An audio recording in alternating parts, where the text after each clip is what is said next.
honest question for guys, like, are you afraid of gray hair? Or, I mean, obviously you're at that probably point in your life where you do have some gray hair. You know, when I first started going bald, you kind of recognize it. And I was like, okay, I have to do something about it. But then, I don't know. I don't give a shit. You know? I really don't care. My wife bought me the Just for Men, and it was like the Emmett Smith on the front. And I said, I don't want to look like him.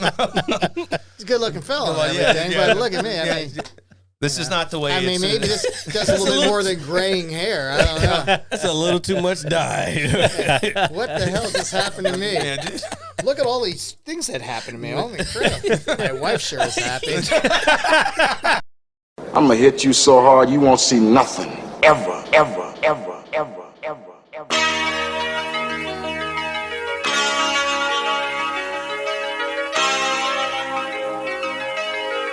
Audio skulls all day. The merit scientist forever. The merit scientist forever. The merit scientist forever.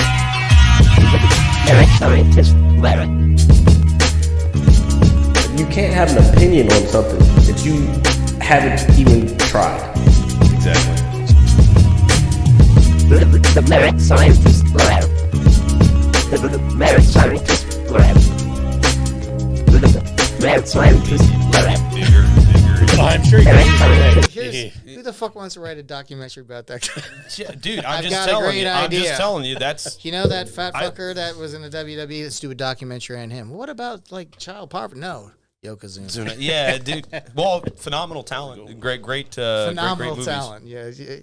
What a maneuver. What a maneuver. There you go. What a maneuver. Sitting his fat ass on people from those. Well, you stop. No, no, but I liked it a lot. It was a little emotional. I got a little touched. I felt touched, and he touched me. Yeah, so it definitely made me feel some type of way, and this will make you feel some type of way, ladies and gentlemen. Welcome to episode 80 of the Mad Scientist Lab podcast. 80, motherfucker.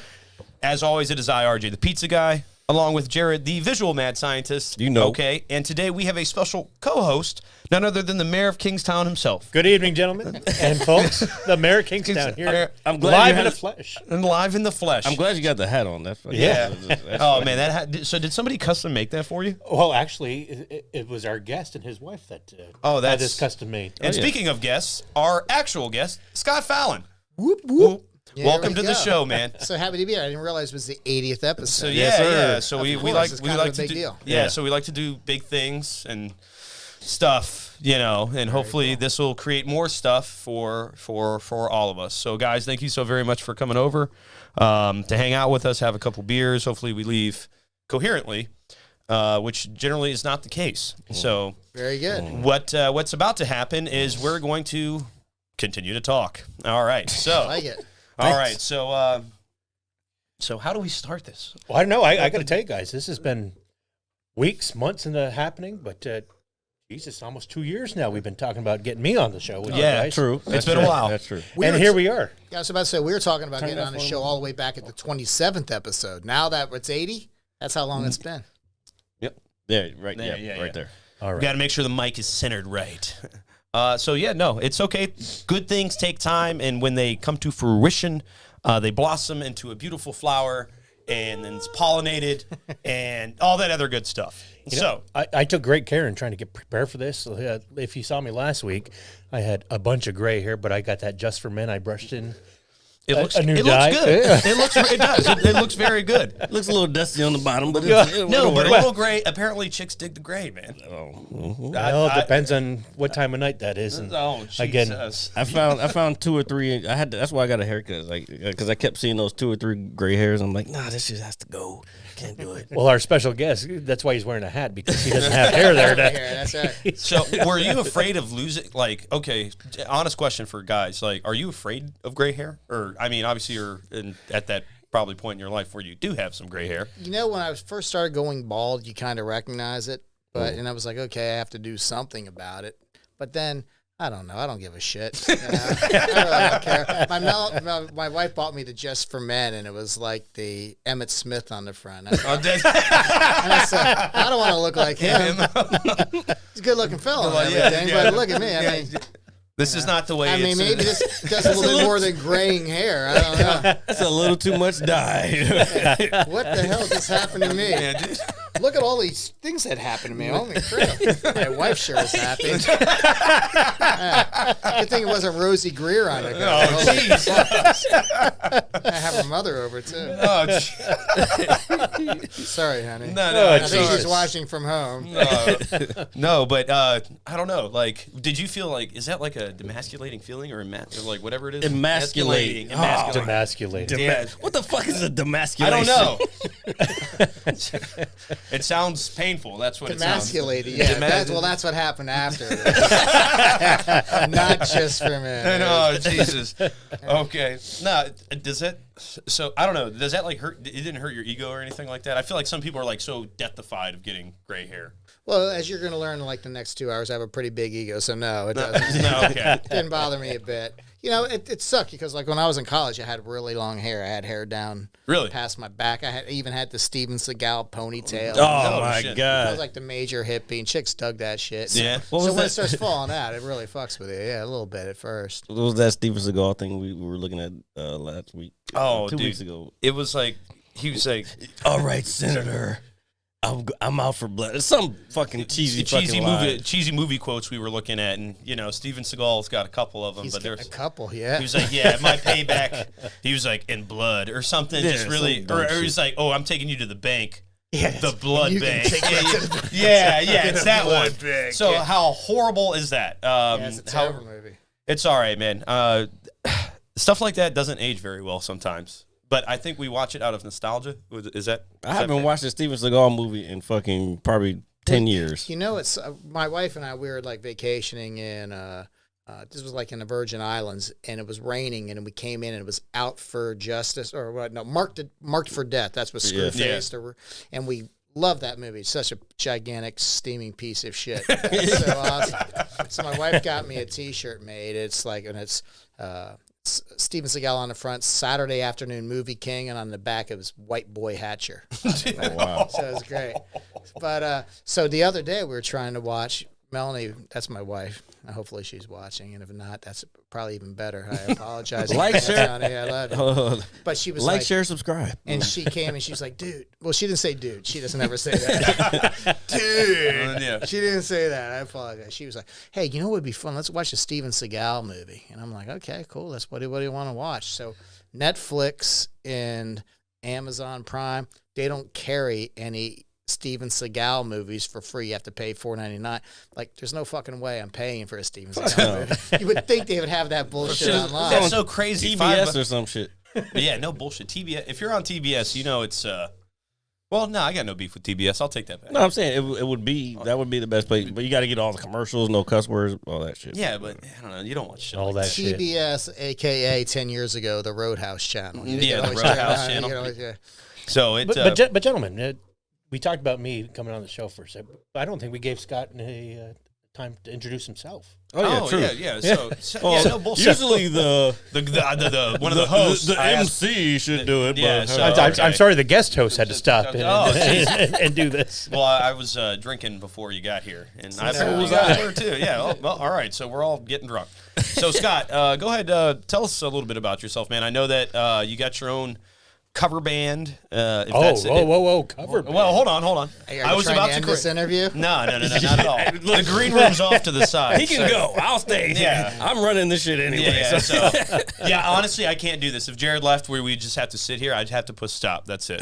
That's all I'm able to Can you do. even do that? I don't know. I don't know. Like, I watch you, and I'm like, fuck, I got to remember this shit. And, like, unfortunately, by the show's end, I none do of that. need it. I gotta teach you. I guess that's a good thing to retain. But, okay, so your band, which is not a cover band, because I just insulted you. Can you tell us a little bit about that, man? And Well, what, we are kind of a cover band, but we're not a cover band. Like, do we play other people's music? Of course, but we don't cover their music. We kind of put our own spin on this stuff. So, Okay. But the name of our band is the Free Flowing Musical Experience.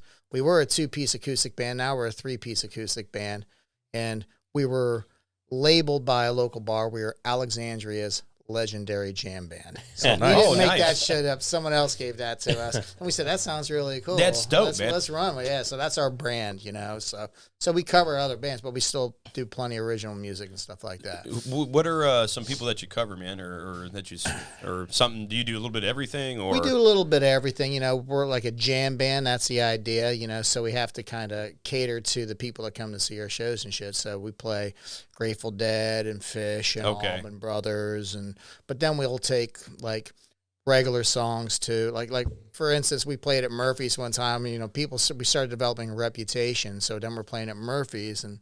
So they're expecting Irish music. So then see. we're like, okay, which I fucking hate Irish music. I'm Irish too. I fucking hate it.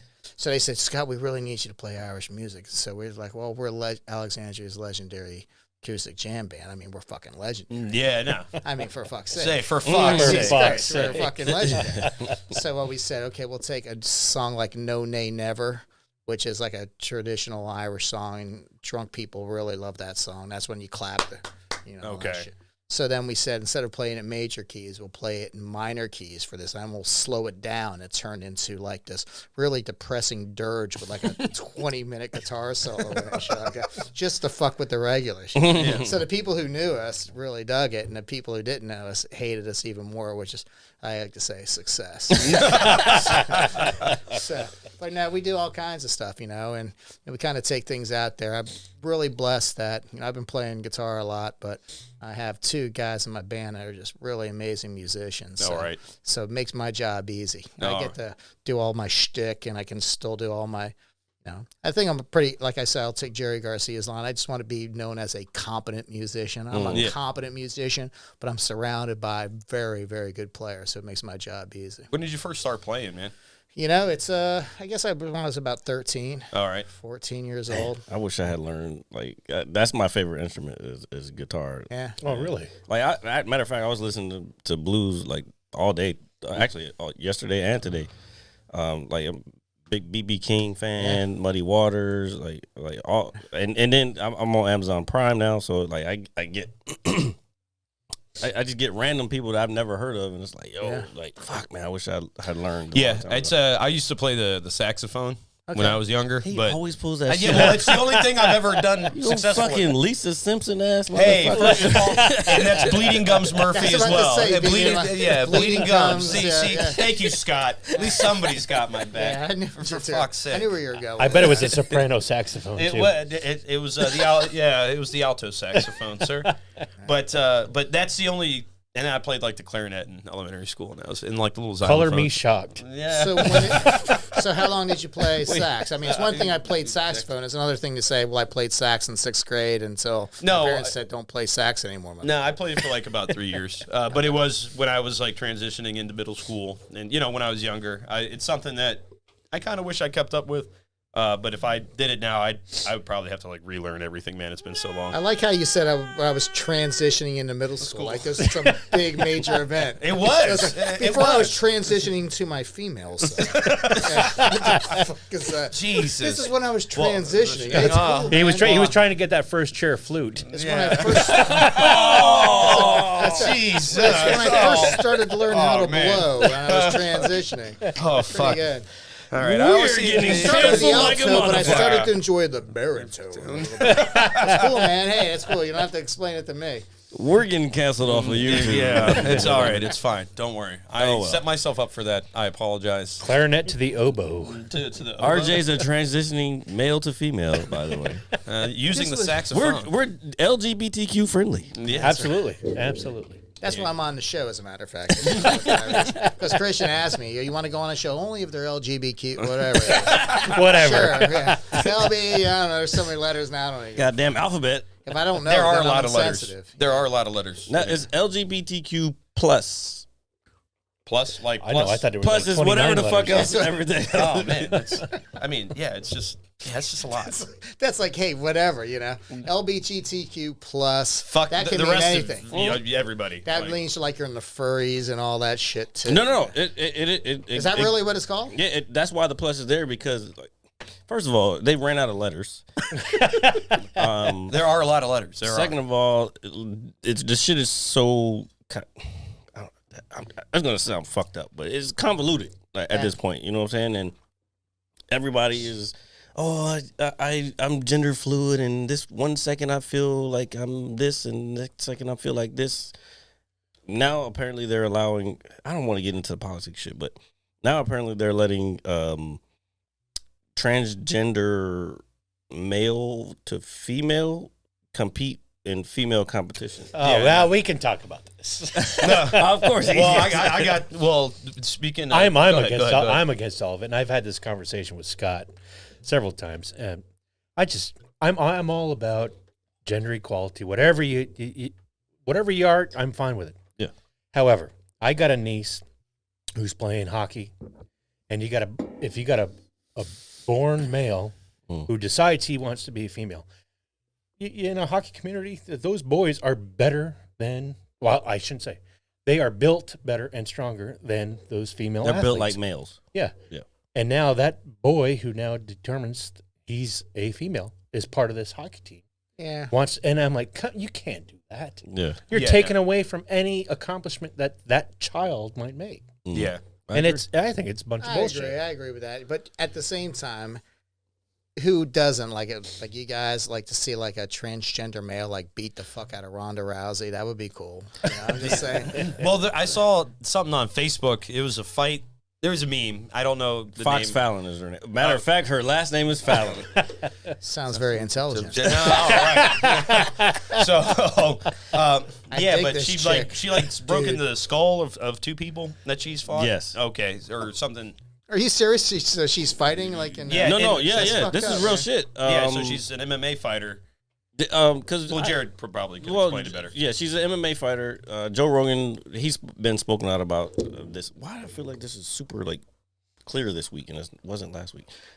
Anyway, so he's been super, yeah, Aliens. super. Oh, we'll get to that. Don't worry. Outspoken about like the whole thing. Like when you get to a certain age as a male, those hormones are in you. Like your body structure is a whole different than a female's. You don't get rid of them. You can't. No, you can't. Even if with the drugs, yes, you might with the drugs you might get boobs or whatever, but your bone structure is not going away.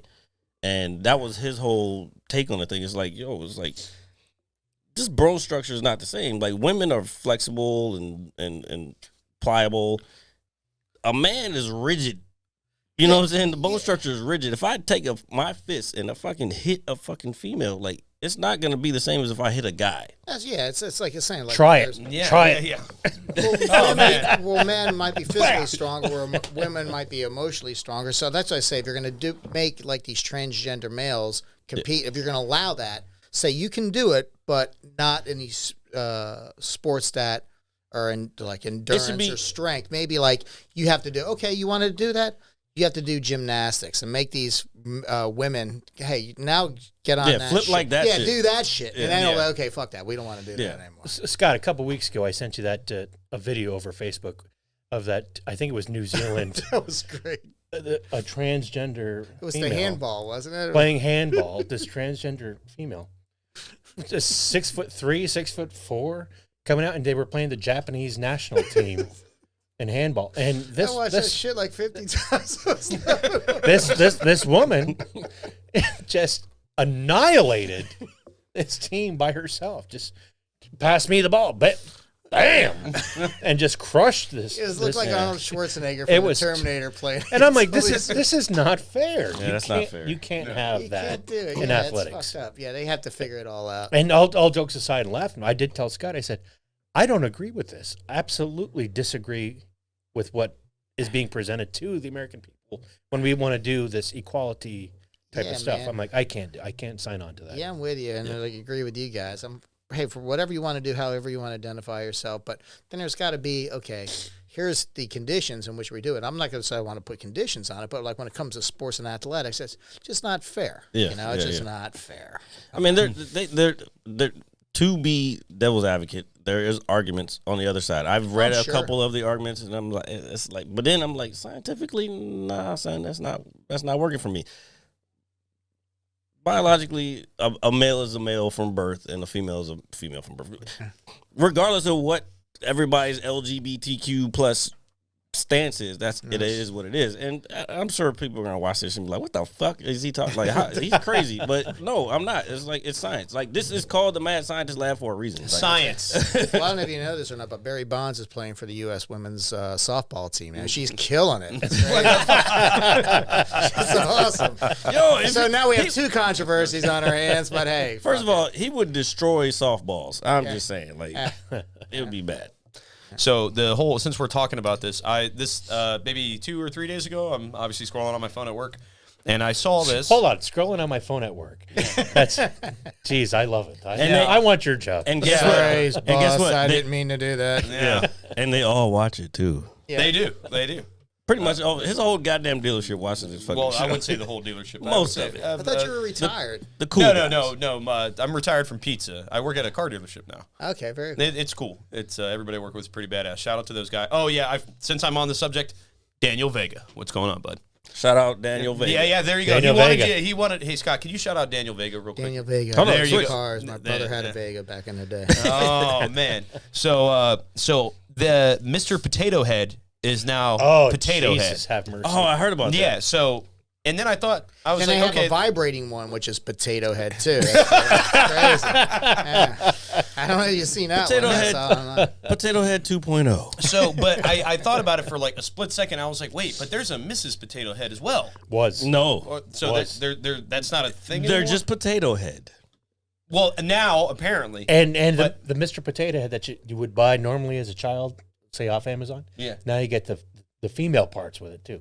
So you get the lips with the big old pink lipstick lips. Well, yeah. I mean, that's Everything is in one box. Oh, I mean, that makes That's- sense. Then there's like the redneck Mr. Potato. It comes with like the dangling balls you put on there like a truck. It's crazy.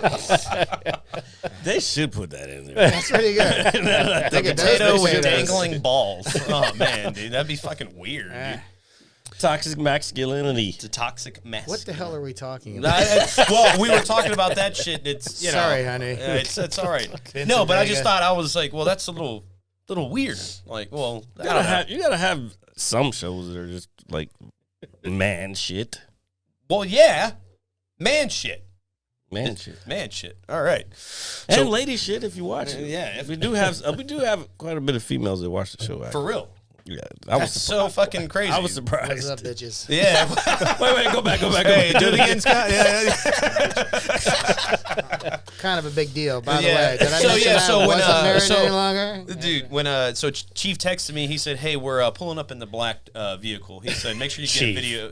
Oh yeah. We'll get to that. In a second. No, we already talked about this. Oh man. So he was like, "Yeah." He was like, "We're pulling up in the black truck." He was like, "We're kind of a big deal."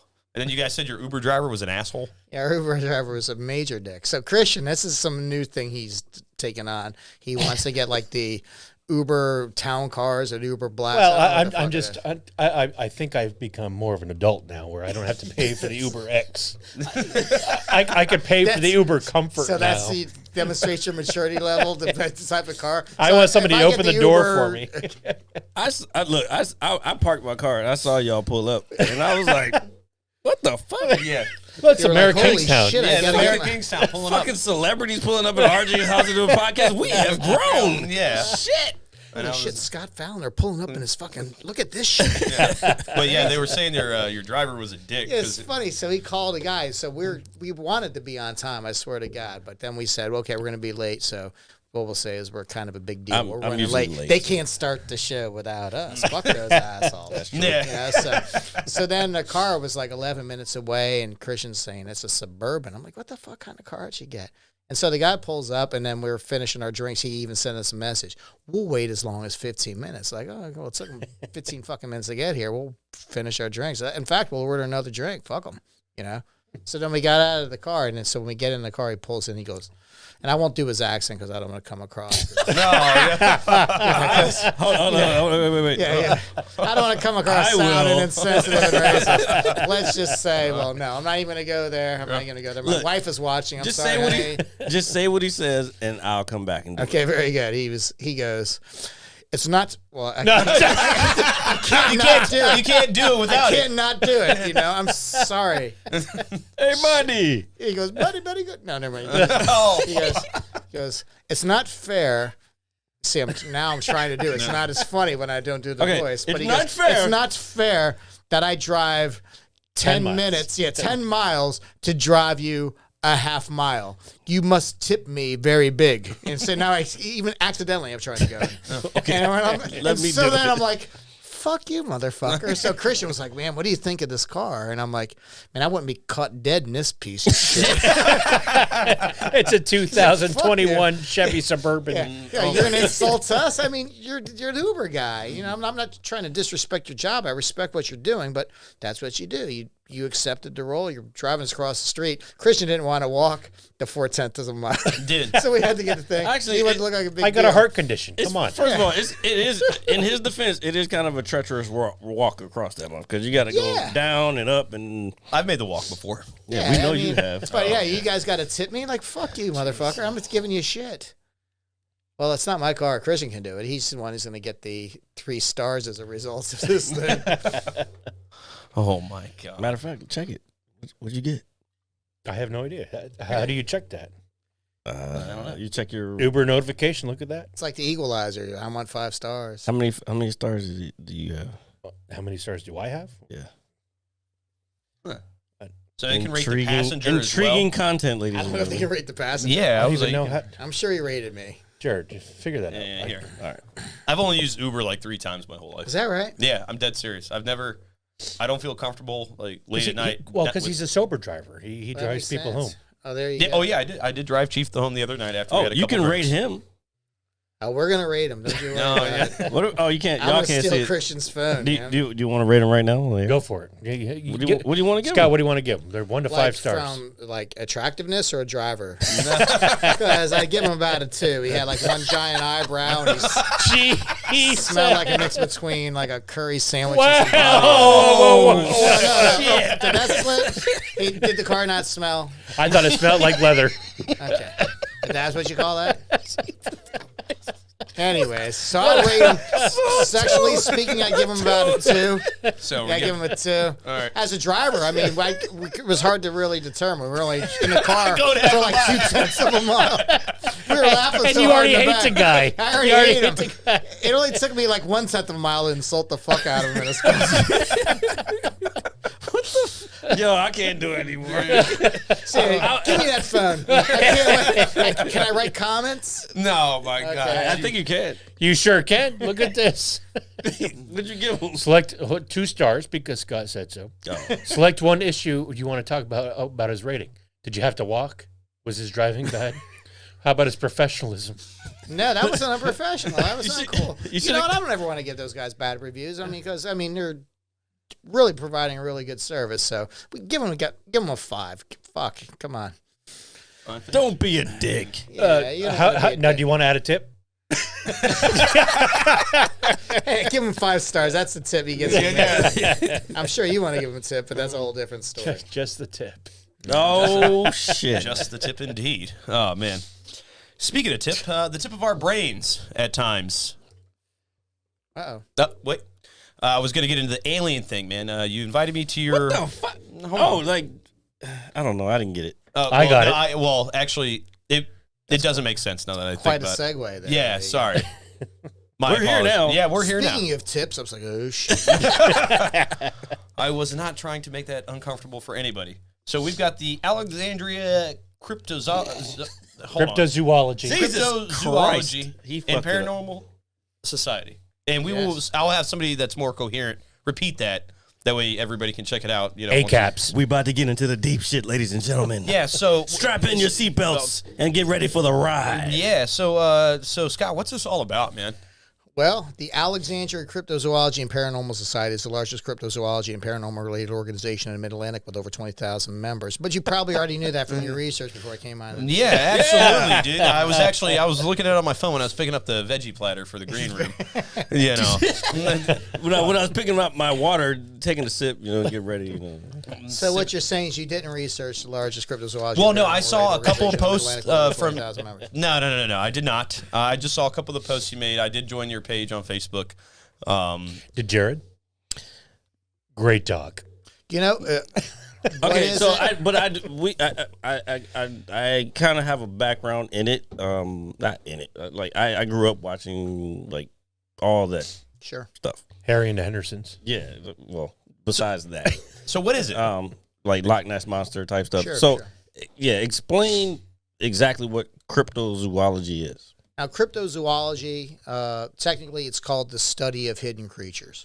And so, like, animals that either they don't believe exist or maybe no longer exist, like maybe some animals that are currently extinct, or maybe certain animals, such as like you say the Loch Ness Monster was actually existed, at least what they thought it was, but does that still exist? Like Bigfoot is like Gigantopithecus, there's certain things. So that's what that's what cryptozoology is. It's like studying, looking for things, and like you hear some examples of there was like the leopard in Vietnam. I can't remember the species that they thought was extinct for a number of years, and they found it here recently. Like types of fish they found that supposedly extinct for millions of years, and they catch it in a fishing net.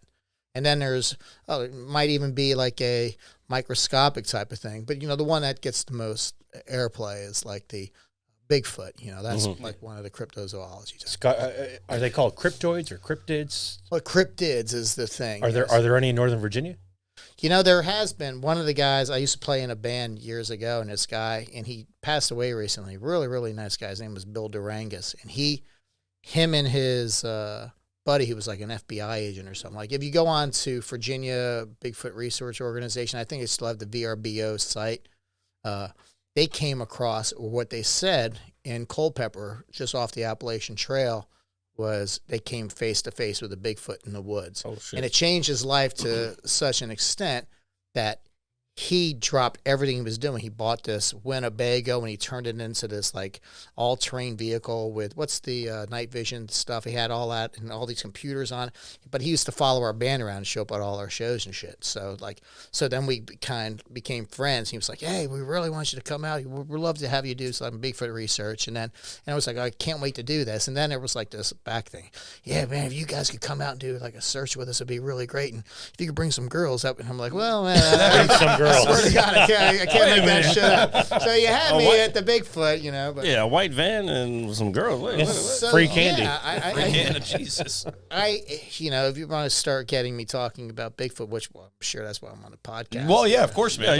Please I tell would us. not be surprised. No, the only reason you're on the podcast is because we need somebody to fill in. Yeah. No. I'm just kidding. No, because we've talked about it for a while. Yeah, we have. have.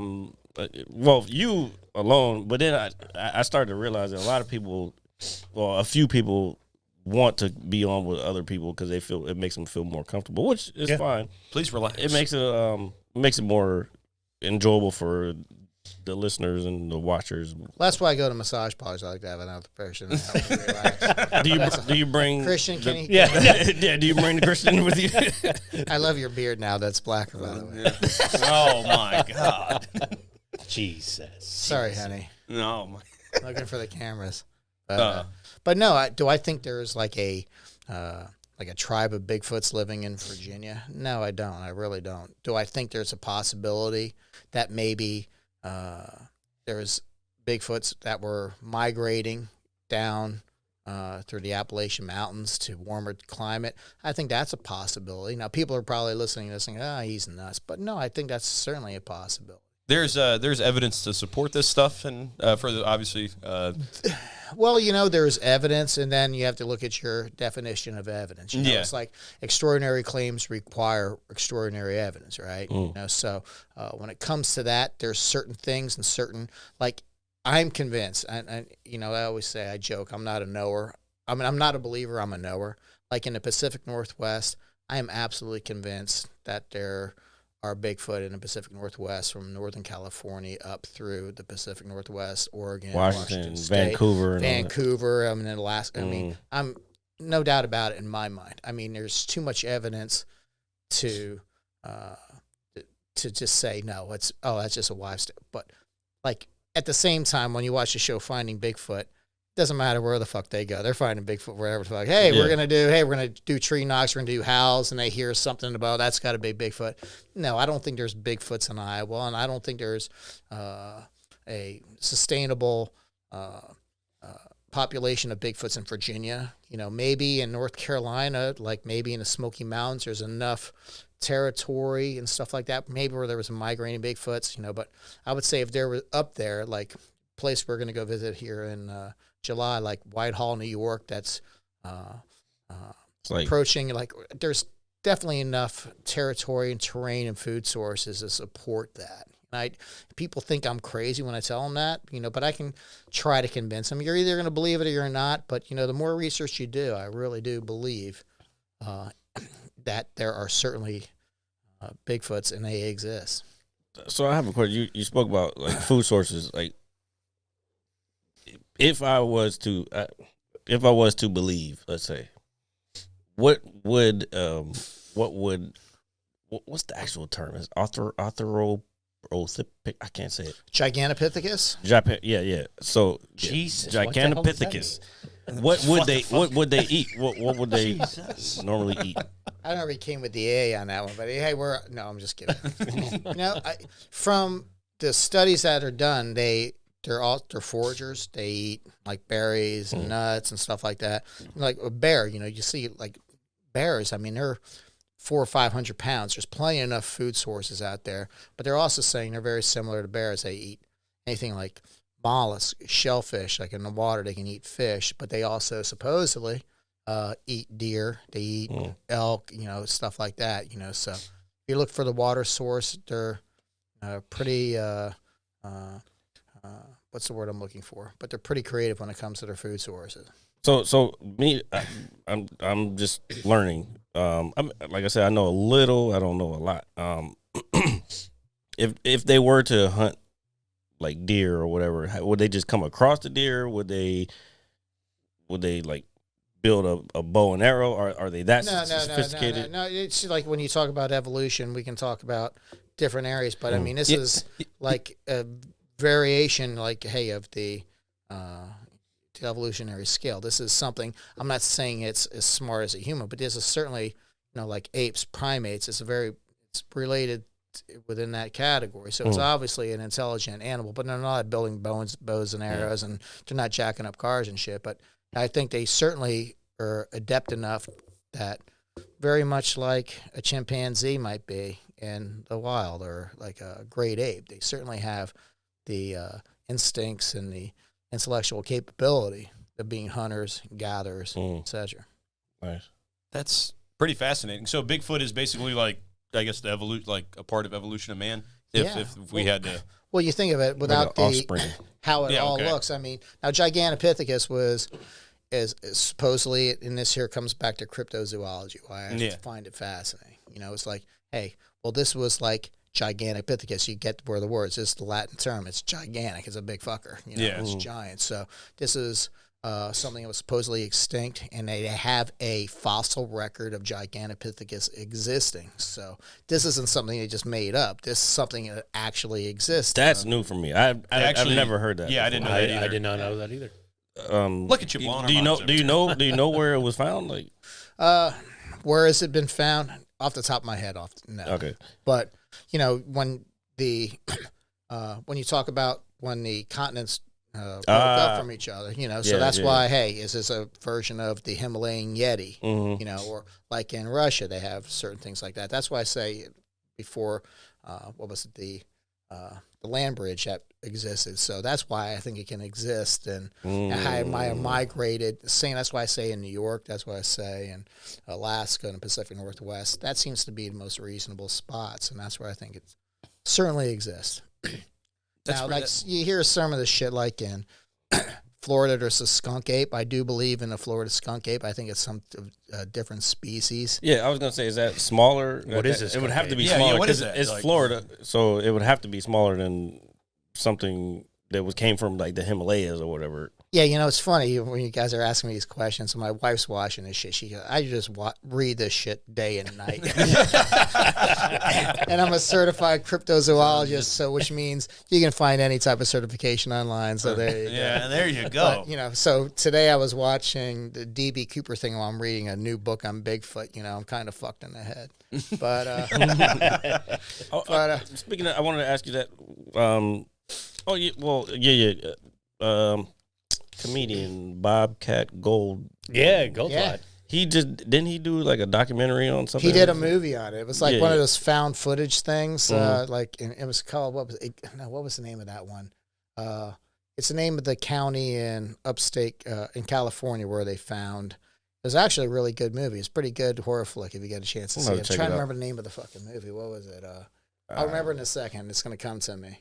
But yeah, he did a thing, and then he actually used the people from Finding Bigfoot for some of their research. But goddamn, what's the name of the movie? But no, he did a good job on that. Yeah, I heard he like actually like was up in like he was actually out there. Bluff Creek, I think is the name of Yeah. the movie. Yeah, because that's Bluff Creek. Did you get it or? I'm trying. Oh, I thought he got it already. He looked over here like he figured it out. Oh, like, if you have the answers, please supply. Yeah, please supply.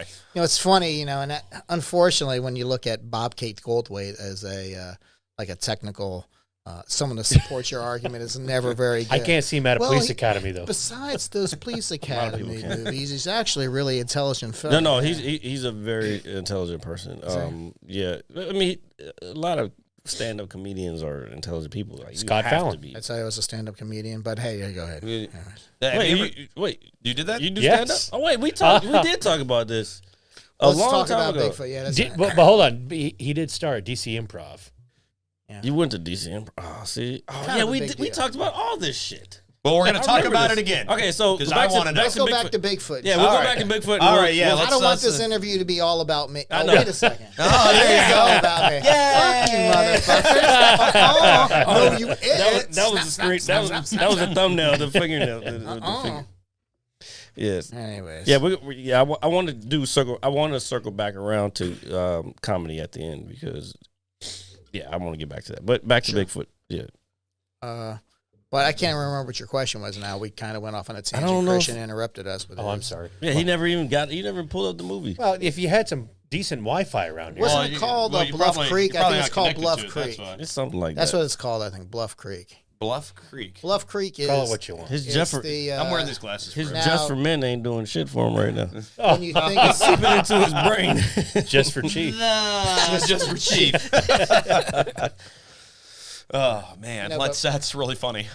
yeah, but Bluff Creek is there. Like you hear about, like the famous footage of Bigfoot walking. and Yeah, stuff like like it was like him walking to Yeah.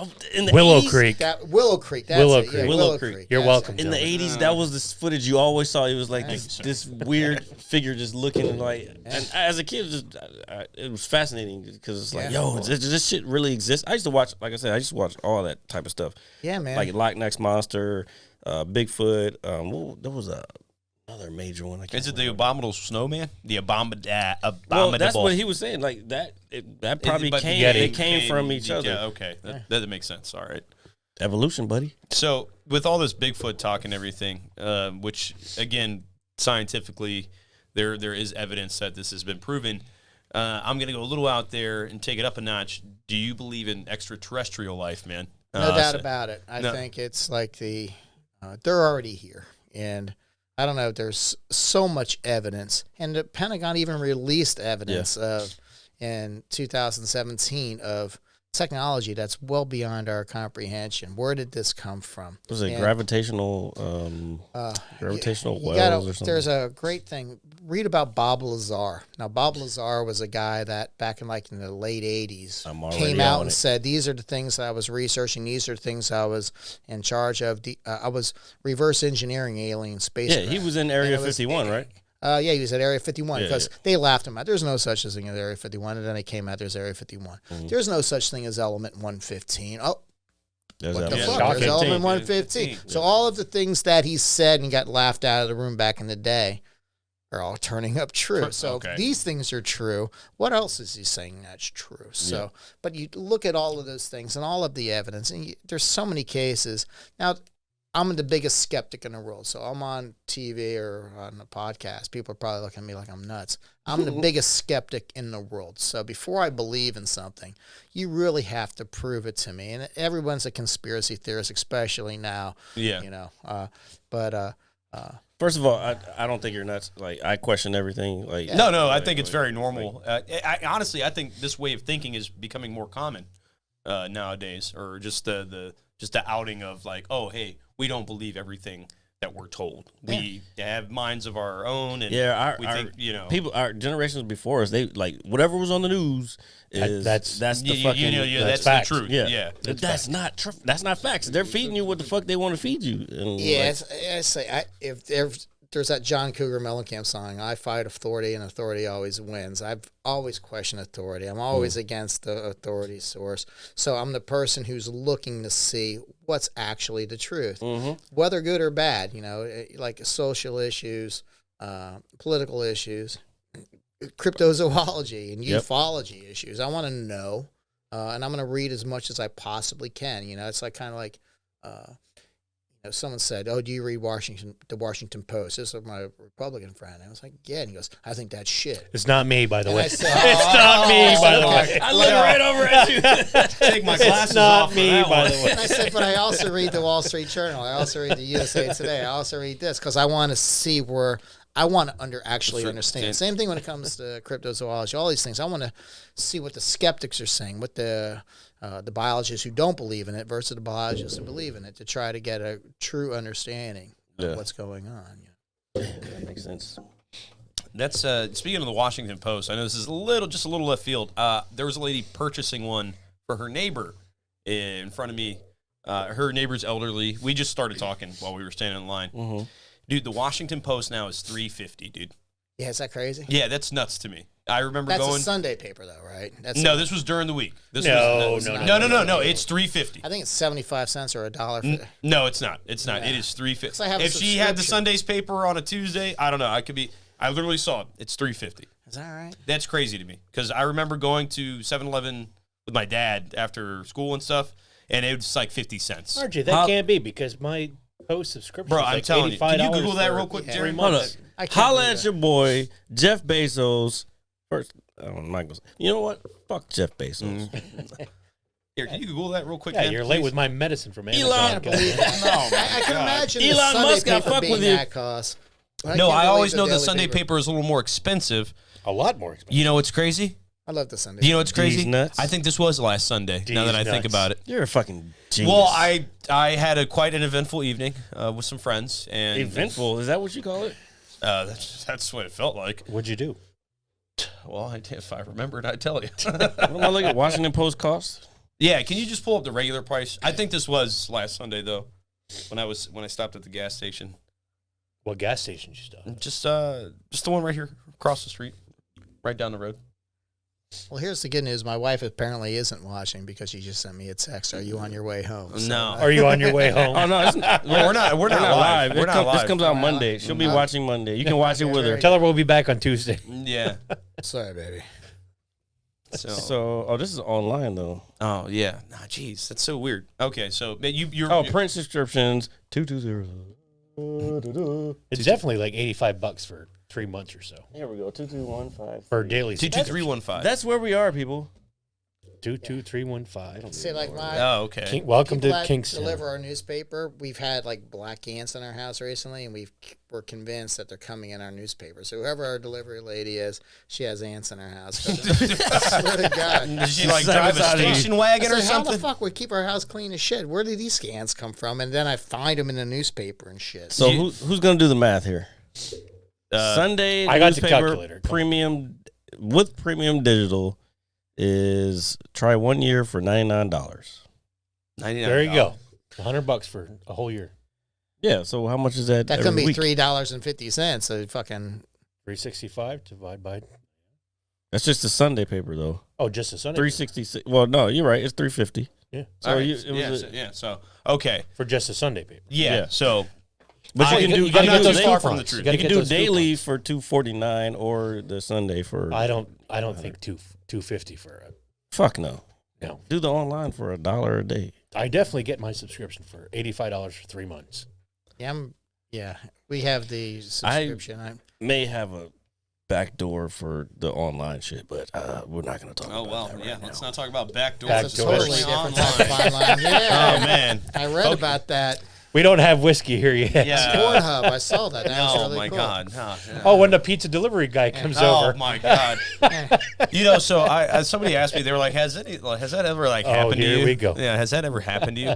I will say this: there has been maybe 2 occasions only where I got to a woman's door and they were in a robe or they were a little revealing within the robe. And they were just kind of enticing me, like, "Oh, here you go," being super flirtatious about it. One of them was my wife, you motherfucker. You son of a bitch. I'm sorry, Scott. I couldn't help it. You shouldn't have I ordered told her it. never to order fucking Papa John's. It'll never happen again. Anyways, I'm sorry to interrupt. No, it's fine, man. No, but that's like, and then there was one time I used to deliver flowers years ago. Here we go, Scott. Yeah. That's how it is. Yeah. Here's your pizza, and here's your flowers. Yeah. I didn't order any flowers. Boom. Boom, boom, boom. I'm here to clean your pool. I didn't order a pool cleaning service. Did you order extra sausage? Yeah, that's always like the corniest joke to me, bro. Is it a meat lover? Like, oh my God. Dude. Mrs. Fallon, we apologize. I don't know. Hold on, I have to call my student. So disregard everything else. No, but there's been 2 scenarios. Like, obviously, I did not entice or I didn't do it. I was Sure you working. didn't. Sure you didn't, Father. The Holy Spirit. Oh my God. Jesus. Now, come on. Well, it's hard to type with one hand because my other one's on the Bible. All right, can I get on? Jesus. Can I get it on, man? Christ. So yeah, and then I had a lady come to the door. Okay. Here we go again. You're not. Maybe you're a not, wrong choice you're of not words. helping I your had a lady case. I'm just come. telling you that I had another lady come I to the had door. this woman come. To the door. Yeah. Sure you did. No, you didn't. That pizza wasn't that good. No, if I made it, it probably would have been. But anyway. Jesus. You cut a hole in the bottom of the box. Would you like some pizza? Oh my God. My pizza in a box. That shit, that's so weird. Like, How'd you get it hard so fast? Whoa. I delivered pizza for a while. I you did. Well, that's a Thank great God. story. Yeah, please tell us the story. Want to hear a Because this pizza is. story? Yeah. Now, it was funny. Now, when I got out of college, this is back in the early 90s, and I'm dating myself for all of you people that are fans of mine. Thank you. But I delivered pizza and this is simultaneously. I worked for Pizza Hut, Mr. Fu's Chinese Food, Manassas Barbecue, Olin Mills, and so all of these things are going on. So where's the story? So motherfuckers who didn't tip. I'm sure you've dealt Oh with yeah, this. don't worry. I've And this is before when you have to read a map and you had like the A7 to find jeez. back Yeah. in the day before there was GPS. I can't wait to deliver pizza now that I have all my. But so anyways, I get to this house and they didn't tip me and I was like, holy shit! And there was like 4 pizzas and a lot of shit. I was like, you motherfuckers, So whatever, you take the good with the bad. And I get back to the Pizza Hut. And so they go, hey, Scott, we gave you the wrong pizzas, so you have to bring these pizzas back to these guys. And there's those people I didn't tip. So it was like cold outside. So I was taking the pizzas out and opening up the thing and holding them out the window so they'd be nice and cold. Like, you motherfuckers. Yeah, here you go. So there you go. But I never had any women like picking up on me. Yeah, it's like it's like those scenarios you see out of a porno, man. It's like you don't think it's like you think it's all bullshit, and then like those 1 or 2 times that happen. But there's I'm so like, many videos like that. How can it be bullshit? Now, I did have Old crazy Indian- stories, old though, when Indian you get into the house, like with Chinese food, and there's like white powder around people's or you open up the door and it's like a waft of pot smoke and shit like that. Oh, I've definitely had that. all I've the definitely time. had that. Nothing wrong with Yeah, that, ladies and gentlemen. Here, just give me the pizza, man. Here, give me the pizza. And I was Not like, well, the ooh. Coke part. Yeah, I can't fuck with the Coke part. But Nah, don't do that shit. Never. welcome to Springfield. Oh, okay. But Scott, tell RJ about how when you talked about simultaneously working these jobs, he was scamming pizza companies as a delivery guy, Oh my God. running deliveries for. I was working simultaneously. So you were when you say simultaneously, you were working on the clock at other places as Oh, well. yeah. How the fuck did you do that? Well, it's called, hey, I'm ADHD like a motherfucker. I'm a recruiter by trade. So it's like, you have to be, I don't know. I need to make money. It's like my dad used to say, when I got out of college, when he sent me, my parents were really, really cool in the fact that they helped. Well, they didn't help pay me for for my college, but they helped. Well, they fucking paid for my college. That's what I'm trying to say. Yeah. I'm trying to be politically about. So then when I got out of school, I Must think be they, nice. They thought I was going to be. Now I worked through school. Don't get me wrong. No, I'm just saying. Hey man, back off, man. It's okay. So when I got out of school, I think they thought I was going to be like a hedge fund manager. Like the very fucking day I got, he's really smart now. He went to school, and no one in the family. Look how smart he is. So, and my dad was like, "Man, you got to get a job." And I'm like, "Get a job? I've got like 6 of them. You know what I'm doing? I'm fucking working between 3 places simultaneously. You can try to pull this shit off on a Friday night. Drive from Pizza Hut to go to Mr. Food's Chinese food, deliver that on the way to go pick up your next pizza and all that shit." Damn, that's fucking crazy that you did that. I very lucrative, I commend that actually. Makes you look like a bitch. Oh my god. Well, I actually been an effective recruiter to hire my ass. That's pretty. Did you make good money doing that, man? I mean, as good as you can. Oh yeah. All right. No, I understand. Yeah, you know how it is. And then I got really good at folding boxes. I was really good at that in the daytime. And, oh man, I can do it all. My best job, I still say it, my best job in my life to this day was Mr. Food's Chinese food, because he let me do whatever I wanted, and he was really cool. He treated me with respect, and I love that guy. And I was in Manassas, and so I would have done anything for that guy. You tell me what you want me to do, and I actually delivered like a karaoke machine, because there was Mr. Foos, and there was Woo's Garden, and there was another one. They were all related, so sometimes I would just deliver bullshit to, always give me a free meal and shit like that, and I made really good money on that. No, that's awesome. For a hippie getting out of school with no fucking, help pay for my car payment and shit like that. Speaking of small businesses, check out Belly. What is it? Bozelli's. BozelliDeli.com. Bozelli Deli. What's up, Mike, Bozel? Mike, Bozelli's is I'm the sorry, shit, I man. fucked that up. I'm a little buzzed right Yeah, now. that was your guest a couple of shows ago. Yes, super nice guy, man. Hope to have him back. That's gotta- letting we you gotta know to link come up. back. And you can get that pizza from still at like Fort Springfield Belvoir, Mall. right? We got to link up too, bro. Like for sure.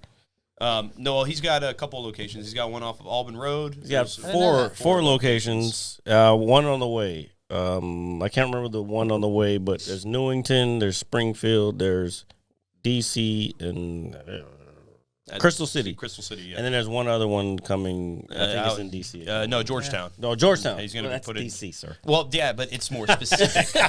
It's more specific. We have to get into details here, sir. Bozelli's is the shit, man. That place is awesome, man. Yo, okay, so Yeah. So, what did you had? Yeah. Go. Okay, I had Bazzelli's the other day. I had the what I have the sandwich. Oh, I had the Reuben pastrami sandwich, but I also ordered. I saw the sides because I always check when I order online. I see what they have on the sides or whatever. The sides was fried ravioli. I was like, Really? let me try this. This shit is fucking phenomenal. Yeah, man. I've never had fried ravioli before, and I was like, please have the marinara sauce in there too.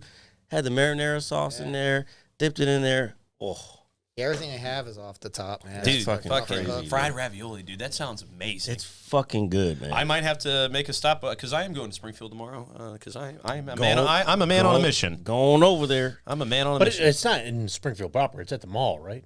No, Yeah. well, it's, you know where like the Enterprise is and the little shops. Oh, yeah, where the yeah, Firestone yeah, is. yeah. Yeah, right there. It's right there. Yeah. but then there's one on Auburn. Yeah. That's the one close to my house. That's like not the original, but the original first of all these other ones. And then there's the DC and then the Crystal City one. No, the Georgetown. Well, Georgetown one's not open yet, I don't think. But it's specific. we're probably gonna have him back soon because he's on some. Yeah, me and him got to talk. Yeah, no. There you go. Scott, we may have to do that after hours sometime instead of Maybe $50 get at that Taco if there's Bell. like a Grubhub or something. Yeah, so you like guys spent $50 on Taco Bell last night? Oh, my is this true? Wait, okay. When you hold on, so I'm assuming you ordered it, so I'm sure there's fees and stuff within there. Well, But you spent hippies $50. are into other things besides Grateful Dead music. Yeah, I tell you what, getting the Taco Bell last night was pretty. That was so rewarding. Reward. That was last night. However, this morning wasn't so rewarding. You had to call the Had Corps a of very- Engineers to come take had care a of the very plumbing. It never is. Had a very shitty experience this morning. It's crazy. Oh my god! I tell you, Just that's what burns we me up. that's what we bought was So that's Diarrhea. What, yes, I said we fucked up last night. They brought us all this Taco Bell, but they didn't bring all like the package. sauce. Those, Yeah, you know, sauces the great- and stuff, yeah. So then I had this Tabasco sriracha sauce. So we're Stop using doing that, Scott. Yeah. That's all right. It's all right. Don't So worry. there's this Tabasco sriracha sauce. It was really good at the time. Sriracha. I like that. Is that how it is? Is that what it is? Sriracha. I don't know. The sriracha. Sriracha. Oh, damn. Sriracha. I thought sriracha was a real thing for a second. I was thinking, I know you can't be talking about fucking sriracha. You gotta I roll was like, your I've never R's. heard of this. I was like, is this from Texas? Hey, Like, speaking of sriracha, they have sriracha wings at Bazzelli's. I know I keep bringing it up, but I was on the site yesterday and I just like there was so much fucking good shit like that I gotta try. Are you Yeah, going to sriracha kick back wings, from eh? this? No, You guys not ever at have all. the, He's the mambo homie wings? now. oh yeah, oh dude, I've got a bottle of mambo sauce Goddamn, upstairs, mambo man. sauce is the shit. So that's the dankest. It's I feel like if you say mambo sauce, you have to hear go-go beats in the back. That's fine with me, man. Because when we first got it, because I know it's okay. So it's the Capital City brand and everything. Yeah. That's the popular one. I That's know it's the not. one that's you can find. Yeah, so I know it's not to maybe some real DC natives like real mambo sauce from like maybe local places, but this stuff is still that dank, shit from Yums, homie. bro. Still, I'm sure that's great too. But I'm just saying when we first got it, I'm sure it's excellent. Is that better? Have That's you how ever you been to know. Yums? Yeah. No, I have not. He ain't no real DC. He a Virginian. That's how you know people from DC smoke Yeah. weed. They came up with mumbo sauce. Yeah. We're gonna have mumbo wings. Let's mix Yeah, a bunch of fucking shit hell. together and fucking Dude, call no, it. we gotta put some of this in there. No, put some of this hot. Yeah. All right. No, but that shit's Wait, what is right. in that shit though? For real? I don't know. I just it's good. It's good as shit. 100% goodness is what's in that. Is shit. it good as shit? Oh, it really is that good. Good as pretty shit. You ever had mumbo wings? You I ever have. I have, yeah. Yeah, they really are good. Have you ever had what's that shit called? There was this place in Maryland that I went to years ago after a club. It was steak and cheese egg rolls. Oh yeah, man. Have you ever been to Meg Rolls in Old Town Alexandria? Cheap plug, Meg. Cheap Dude, plug. yeah. Meg Rolls, they have the steak and cheese egg rolls or Big Mac egg rolls and shit like that, and they have all kinds of stuff in there. Big, gigantic, Delicious. deep fry. It's the dude. You got It's the size of a beer bottle. Oh, Dude, where- they're where's it? You so said good. Old And then Town? they also have like the really good French fries with the vinegar on them too. So you get Yeah. those with the. Wait, you said Old Town? Yeah. Oh yeah. shit! I She didn't- it was a food truck and it's a really cool chick. She started this business up and then on a food truck and then she has a actual Physical place. location. physical location in brick and Old mortar, Town. yeah. Yeah, brick and mortar. And it's that good, man. You got to try it. It's I'm so gonna check it fucking out. Good. Yeah, it's that good. Damn. So I don't have any. I'm not here to plug Meg. No, but say- yeah. No, that's fine, Yeah, man. it's really Hey, if it's good, local man. and you know these people, that's Fucking fine, man. good. You know what? man. And to be honest, I think what's throughout this whole podcast is like we're just shouting out like Yeah. the area. You know what I'm saying? Yeah. Like if it blows up, it blows up. It's not. If not, it is what it is. It's like it's just cool people we know. Yeah. We want to talk to them. Cool businesses that are in the area. We want to talk about it. Yeah. It Well, is the what it is. Big Mac Meg roll is really good, and they have a steak and cheese one. And then there's another place that makes a steak and cheese, but they're much smaller. But the Meg rolls has got it going on. Mm. Really is. It's hippie food. That's why I say someone came up with that shit. Someone who was smoking weed came up with that. Like what? today, Yeah. we were watching today.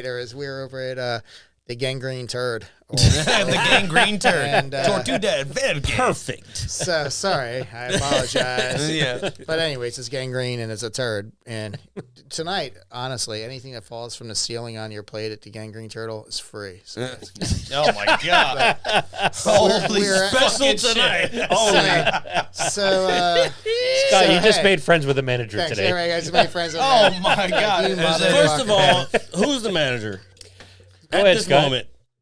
It's Don't say Carlos, names. Oh, well, you they're just really said- nice guys. I will have to say. Okay, they're okay, really nice guys. okay. That's But how I backtrack all my negatives. Oh, they're very polite. They are. let's really not nice. go into that because Seriously, they're cool. I dig them. I love those guys. They really take care of me. And Some of them. I feel Carlos taken and care of. Jose are cool, man. They're chilled. I dig them. I don't know them, but okay. I probably know if I saw them, but Yeah, if you saw him, you'd have to. But anyway, yeah. okay. So one thing, well, not one thing, but I asked about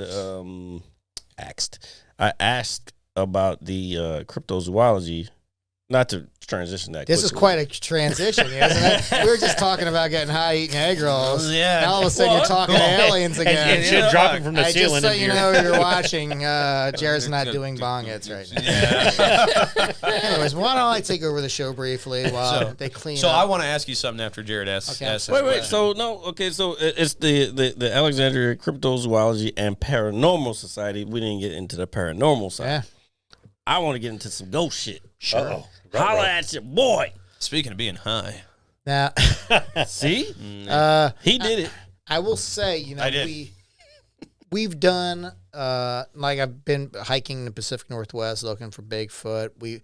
But where we've really had some really cool events is on the paranormal investigations. Now, we are not a paranormal investigative team. We don't have the tools and all of that stuff. So what we do is we have a lot of people reach out to us and want us to do investigations, and we'll do a preliminary investigation. We'll talk. this is fucking cool. Go ahead, Yeah, continue. so then after we do that, if we determine that this place is, you know, really warrants some, we'll use an outside agency. So what we try to do, it again, is I'm from the view of the skeptic. You know, if you're going to tell me all these things are happening, let's see what's happening. So like we'll do like the initial walkthrough, me, my two colleagues, and we have a team medium who walks through.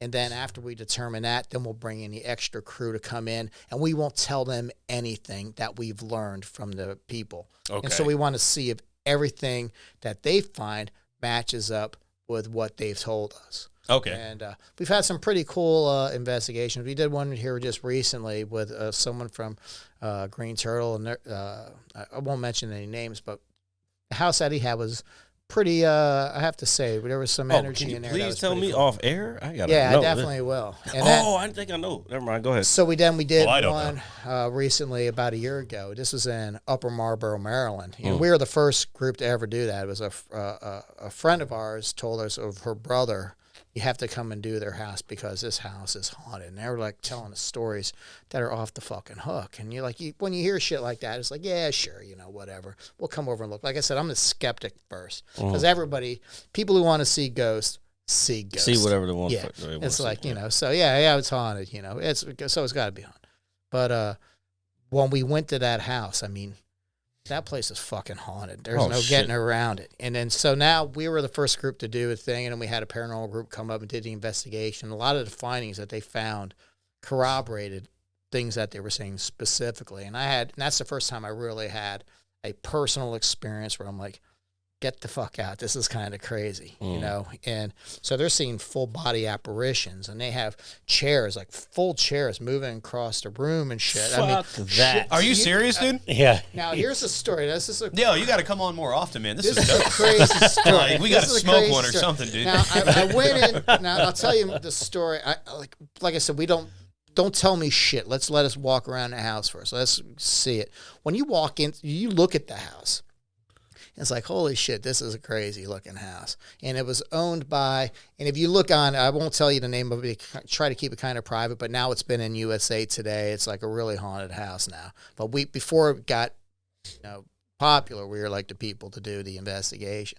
But when you walk and you can see it, it's just a spooky looking house, and it was owned originally by John Smith, like Pocahontas. John Smith. Oh, wow. So that's how far back it goes, you know. So Old and and intricate. and they've There you done go. the house over many times since. But there was a story. They had a chair that was in the corner of this one big room, and he was telling me. And the two people who own the house. They bought like this fixer upper, to say the very least. And they bought this house. Like, it sounds almost like a horror movie, you know. Like when you say, "Hey, we'll buy this old house, we'll move Shit the starts family moving in," across you know, the- and the mother's levitating out the door and all that shit. But it's not like that, you know. So, but they had a big chair in the corner, and the one guy was a lawyer, and I think the other guy was a hedge fund manager, but two respectable guys. I'm not trying to bullshit you. You know? And so they were telling you, like, a chair that was in one side of the room. He came in and like from work, and the chair was like in front of the window, like looking out the back door, where it's this big open space. And then if you go to like about 100 yards further down, there's a cemetery where people that lived in the house That's where they, and it's like, how the fuck did that happen? So he was like, oh, it must have been my partner. He must have put that there, So he moved the chair back in and he did his work and he went out somewhere. He came back later and the chair was back in front of the window. Yo. So he called his buddy. He's like, shit. His partner. He was like, you're fucking with me. He's like, I don't know what you're talking about. I haven't been home. So they're having shit move across the house. And that's pretty far out shit. You know what I'm saying? And then he also talk about seeing full body apparitions in the windows. And one of the rooms I walked in, there's like this, it almost looks like a haunted house that you see, like a stereotypical haunted house. You'd see like this big gigantic staircase came down the front of the house. And I walked up the big staircase and I walked into the first room on the left. And when you walked into the room, I don't know how to explain it. It's almost like static electricity, and it's almost like someone pressing on your shoulders and you feel like your hair is coming up on your arms. I'm not going to get all Sixth Sense, that shit on the back of your neck, nothing like that, but there's like a unique feeling to it. And I even turned to my buddy, Mark, my buddy Mark, I won't say his last name, and he's the biggest skeptic in the world. And I said, man, is my hair standing up? That's what I automatically assumed. This must be static electricity because there's so much pressure and such a unique feeling in there. And he goes, no. And I said, do you feel that? And he's like, yeah, I feel it. I was like, that's fucked up, So, it's significant shit. And so then we came downstairs and we're doing, we're talking to him about it. And he goes, well, if you get a chance, walk up to the top of the stairs, and the first room on your left is probably the room we have the most significant activity. Like, get the fuck out, And so then we also, at the bottom of the stairs in the basement, this really eerie basement, and we had our team medium, and we had the paranormal team and came and did the investigation. And she was saying, while she was sitting down at the bottom of the stairs, where I also had a very similar feeling, not as significant as the other thing. And I'm not saying I'm a medium or any of this shit, but you can certainly feel this. It's like an energy, Does that mean it's haunted? Maybe there's electronic. Who the fuck knows? But she was saying while she was at the bottom of the stairs that night, she could hear people whispering. It was like someone talking into her ears. And then, that's fucking crazy. And then the recording, they have the recording of it. Of where she was sitting at that time, and you can it's fucked up. It's like, where the fuck is that coming from when you're in the room and you can hear it on tape what she was saying to verify? And she was, the firm I worked with, she was pretty well-respected person in her position, so she's not someone who just bullshits you, So that kind of shit really gets you going. At the same time, people, there's so many people that approach us now that we're Scott the ghost guy. I'm the alien guy. So people approach me sometimes and tell me crazy stories. And like I always say, people who want to see ghost, right? Yeah. And so that's why you have to kind of say, we have an investigation that we were going to do this morning. It was a UFO landing spot, and I'm looking, there's things I want to check out. Don't get me wrong. But like I say, the example I use, I was in Ohio, a place called Salt Fork State Park. It's the Ohio Grassman and a Bigfoot Triangle. And that's, now I get all these stories. But, and the name of the place is called Bigfoot Ridge because that's where they've had all these Bigfoot sightings and shit. And so I went out there 5 o'clock. I think I just told you the story, didn't I? You did. So I was 5 o'clock in the morning by myself at Bigfoot Ridge hiking in the woods. And I will tell you, if you're in the woods at 5 o'clock in the morning when it's pitch black at Bigfoot Ridge, every single fucking noise in the woods is fucking Bigfoot. Yeah. It's kind of like same with a haunted house. If you say the house is haunted, you're going to see it. But there are exceptions. Like the place in Upper Marlboro was pretty unique. The place we did with the guy, the one room we walked into was a very similar feeling. Not as extensive, but there was certainly something going on there. So does that mean it's haunted? I don't know. Who am I to say? But there's unique things happening. There's stuff that you can't necessarily explain. Like I said, does that mean maybe there's a power grid right there? But they have video stuff to show some of the unique shit that's going on in the house. And that's pretty far out, Damn. That's pretty great for sharing that. That's everything and then some, man. Yeah, that's everything and then some. That is probably the most scientific-y thing that we've talked about. On this not science. Yeah, man. It is. And it's just, Scott, if you don't mind me adding, one of the stories that he just alluded to was right here in Rose Hill, Virginia, just down the street. Really? We had a girl that, now we went, and this is funny, we went to see, I'm a musician, so I go to see a lot of bands and shit like that. And Definitions are all relative. We call it the FM8, the Folded Arms Musicians Club. That way you sit in the back, you can tell the musicians are in the back, they're checking you out. But anyways, we went to see David Duchovny. He was at the Birchmere. No shit. Fuck that shit. I would not go see that motherfucker. So we got free anytime tickets. around any of that shit. We won't. Where's that X-Files Wait. theme? You can't pull that up? Bro, David Duchovny? You wouldn't talk to David Duchovny, man? Fuck no. I didn't even like the show. That's just scary. So here's the thing. Let me tell you love what's the even show, more man. scary. What's even more scary is his live fucking music performance. It's the worst fucking concert I've ever seen in my life. It was so shitty that I talked to my wife and I said, we have to get the fuck out of here now. So he was actually playing something? He was performing, and he had a band. He had a professional band with him, but it was so shitty. But anyways, we went to this show, and David to Duchovny say is it a shitty sucked band. would be the understatement of all understatements. I've never seen, like, I go to live bands all the time. I've seen some shitty bands, and I've been in some shitty bands, but nothing comes close to David Duchovny. At the Birchmere. Bro, so you saw David Duchovny Was his Live band, at the Birchmere. Was Live his at the band Birchmere. Was the band named The X-Files? No, it's just called David Duchovny. Oh my God, that's even worse. But they had, and that's the funny thing, and they had all these chicks that are all waiting at David Duchovny because he had that show where it was like where he was the sex addict or something like that. I think it's a Californication. Yeah. Or Oh, something. yeah. So that was the movie, Californication. but yeah. then he had some movie too where he was like banging chicks all the time, and so you had Must be all nice. You had these Jensens. I was going to who say that's came there RJ's to life see story. him. No, that's not how that works, unfortunately. It's not. Yeah, hey, leave me alone. Jeez, Somebody Jared. out there loves me. And if you do, please let me know, because I don't know where you are. All right. Jesus. What happened? Your special guest guy. Louder. I really have. Oh, he got a Oh, pee? yeah, go ahead, Go, man. Yeah, please. go. I'm sorry, guys. Oh, yeah, that's the good stuff, folks. And we're back. So, with that being said, we were talking about paranormal activity with Scott and whatnot, but we really we haven't picked the mind of the mayor, our good friend Chief. Tell us a little bit about yourself, our good friend. Well, how much you want to know? Well, How much time you got? whatever you're willing to share, is completely fine with us. If you're comfortable talking about it, we're all for it. Oh, man. sure. Jeez. So Where do I start? No, I love you guys. It's great to be here, and I really appreciate the invitation to sit alongside you guys and to be here with Scott. But heck, geez, people call me Chief. Chief goes back a long time. how did that originate, man? Well, it went back to my early days at Lucky's. In the 1800s, when Columbus found America. Yeah. Oh. Speaking of John Smith, When Lucky was open, as a matter of fact. Oh, yeah. shit. Based on the carpets they had, I think that's when they did open in 1800s.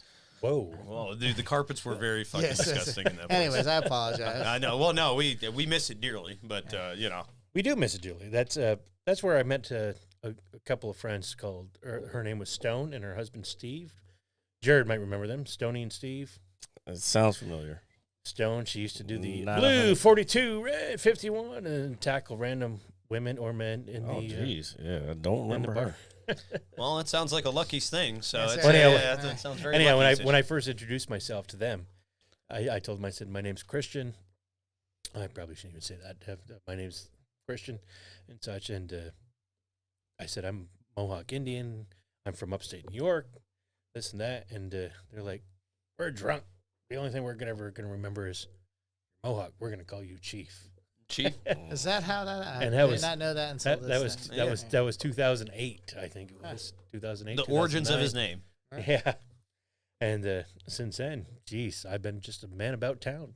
Anytime I run into somebody, strangers, friends, I make sure I sit there and talk with them, visit them, make them feel like they're wanted in the world. Yeah, no, that's good, man. That's- Positivity and love goes a long way. Oh, man. absolutely. And, Positivity and love goes a long way, man. and in my travels throughout Northern Virginia and Kingstowne, I got to meet so many goddamn people. Yeah. And to a point where. Lean this way a little bit. So Oh, I'm sorry. You're not in the frame. There you go. Oh, There you go. Oh, we can see your face now. Well, Chief But, is also better than what the other couple called you that night. They said, you're just a dick. So we went, the Chief, much better than Dick. I can't imagine somebody calling you a dick, man. That would hurt my feelings. oh. Well, no. I apologize. That was me. No. Anyways, I take care. But back Tonto when Tonto Kowalski. I'll keep going real quick. Back go ahead. back when Fiona's was open, that Irish pub that no longer exists here in Kingstowne. That's where I got to meet Scott and Melanie Fallon, and wonderful people. And Melanie was just so amazed. She said, how many people do you know in Kingstowne? I happen to know everybody. And she gave me the moniker, Mr. Mayor. Mr. Mayor. Mr. Mayor. Mayor of Kingstowne. Mayor of Kingstowne. And there was actually a Mayor of Kingstowne. We call him GB. I'm not going to give his name. Is that away. right? There was actually a mayor. I didn't know. Mayor of Kingstowne. And he very graciously gave up the title and gave it to me after people started calling me mayor. You know, I don't mean to interrupt, but, you know, you mentioned my wife. If anyone has seen her, please let me know. I'm almost out of groceries. She's got the account and the password Yeah, to Lidl. So please, UPS drivers, whatever, let me know. Thank you. All right. But anyhow, after we finished talking about that, the paranormal stuff, we were talking about small businesses, local businesses here. There's something I want to bring up that's been in the news here lately, and Scott and I have had conversations about this over the last few days. Tim's River Shore down Yeah. yeah. Tim's in River, Dumfries. Mm. And that's something. Yeah, it's sad, man. To see what the pandemic has done locally. I don't think it has anything to do with the pandemic. Yeah, Really? I You don't think- I don't know the full Nothing. story, but it has something to do with like they just don't want them there. Am I right? I'm pretty sure you're right. The property developer, it's called Potomac Shores, if I'm not mistaken. Scott, correct me if I'm wrong. I don't know. I'll take your word for it. The developer just wants to put a new higher class establishment Yeah. at Tim's River Shore. That's what I heard. And the developer refuses to sign a new lease with Tim, who owns restaurants. Kind of like gentrification, but for restaurants. Correct. Yeah. Yeah. And I was telling Scott, because Scott has an opinion about it, as do many people that we know here, the collective we, because it's such a, Scott used the term, a landmark on the Potomac. It is. Yes, Yeah, it most definitely is. But as a businessman, I can understand how that developer is saying, well, no, you're not bringing what I want you to bring in. Mm-hmm. And if I'm going to renew or if I'm going to sign a new lease, I'm going to sign a new lease with somebody who can bring me more money. Yeah. Forget what you might have 10,000 people on a petition. That ain't going to stop me from making money. Well, if people who grew up around this area, I guess, boycotted the new establishment, then it'll make an effect, but it's still not going to bring back the thing. It's just like when Lucky's closed up, like it's gone. You know what I'm saying? It's not coming back. Like Well, that's what I said. I think, but Tim's has been through this before where they're getting rid of them, but there's been so much public outcry to change it that they were saved. I think I'll still be surprised to see if it actually closes because there's so much pressure on local politicians. That's such a mainstay. But so I saw the video. It was a 9-minute Facebook live video. Do you think that was part of the Tim's like kind of push? It was like, hey, get the public behind this and say shut these like stop them from doing with this, or what do you think? I don't think he had anything to do with it. There's like the Save Tim's Facebook page. Yeah, I've seen a There's couple. all Yeah. that Yeah, I've seen some as well. You know, there's just so many people. I mean, I'm not even part of the boating public. I used to be a part of the boating public, but you know, you just think any day of the week. I mean, whether you're driving up or floating up. I mean, I'm hungry. I'm on the fucking river. It's kind of like in the exactly. Thames. Yeah. But we'll see. I don't know. It's unique. I Now hope that not. parking for driving, like driving up there, It's a pain in the ass. Yeah, That's we have a flat. friend. We have a friend who just moved out there. Like there's some new developments out there, and they just moved out there. And like one of their perks of even moving there was because Thames River Shore is within walking distance, and like now, like they're losing that, so it's like the fuck, you know what I'm saying? Like, why do we like that's a third of the reason we moved down here. Well, it's kind of like, it's funny. People want to move to places that are hip and chic. It's kind of like Williamsburg and Brooklyn, or like where CBGB was in New York. This place is so down to earth, and this is where we want to move. And then all of a sudden, the people who move to these places start complaining about the places that made the places so cool to begin with. Like Williamsburg, New York. Now all of a sudden, it's all of the places that made it unique. Like these mom and pop, it's happening in Old Town Alexandria. It's same thing. All these local places that people are really attracted to. Well, then they make it cool, but then the rent keeps driving up. It's just only a matter of time. Tim's going to be gone, and then the Patagonia's in Old Town, and they have all these major shops. The same thing's going to happen down there. Pretty soon, it's going to be fucking Olive Garden down there on the corner, because those are the only places they're going to be able to afford it. Corporate it's happening on the waterfront down there. It's happening everywhere. Yeah. Like, because I drive around no matter where I'm at. Like, I went to Atlanta a couple months ago, and just on the drive down, like, I was just looking at all these shopping centers. Like, if you just stop for gas or somewhere, you see a shopping center. It's like corporate. Everything is cookie cutter now. It's not any. There's no like real uniqueness to any. Like, I think we're the last unique one, as Mike Bozelli said. Yeah, everything that attracts you to that area is that uniqueness, but then it drives the cost up so much that all the uniqueness goes, and pretty soon it's fucked up how that works. Market It's so fucked up how that unfortunately works. Yeah. It's like Times Square. Look at Times Square. Yeah.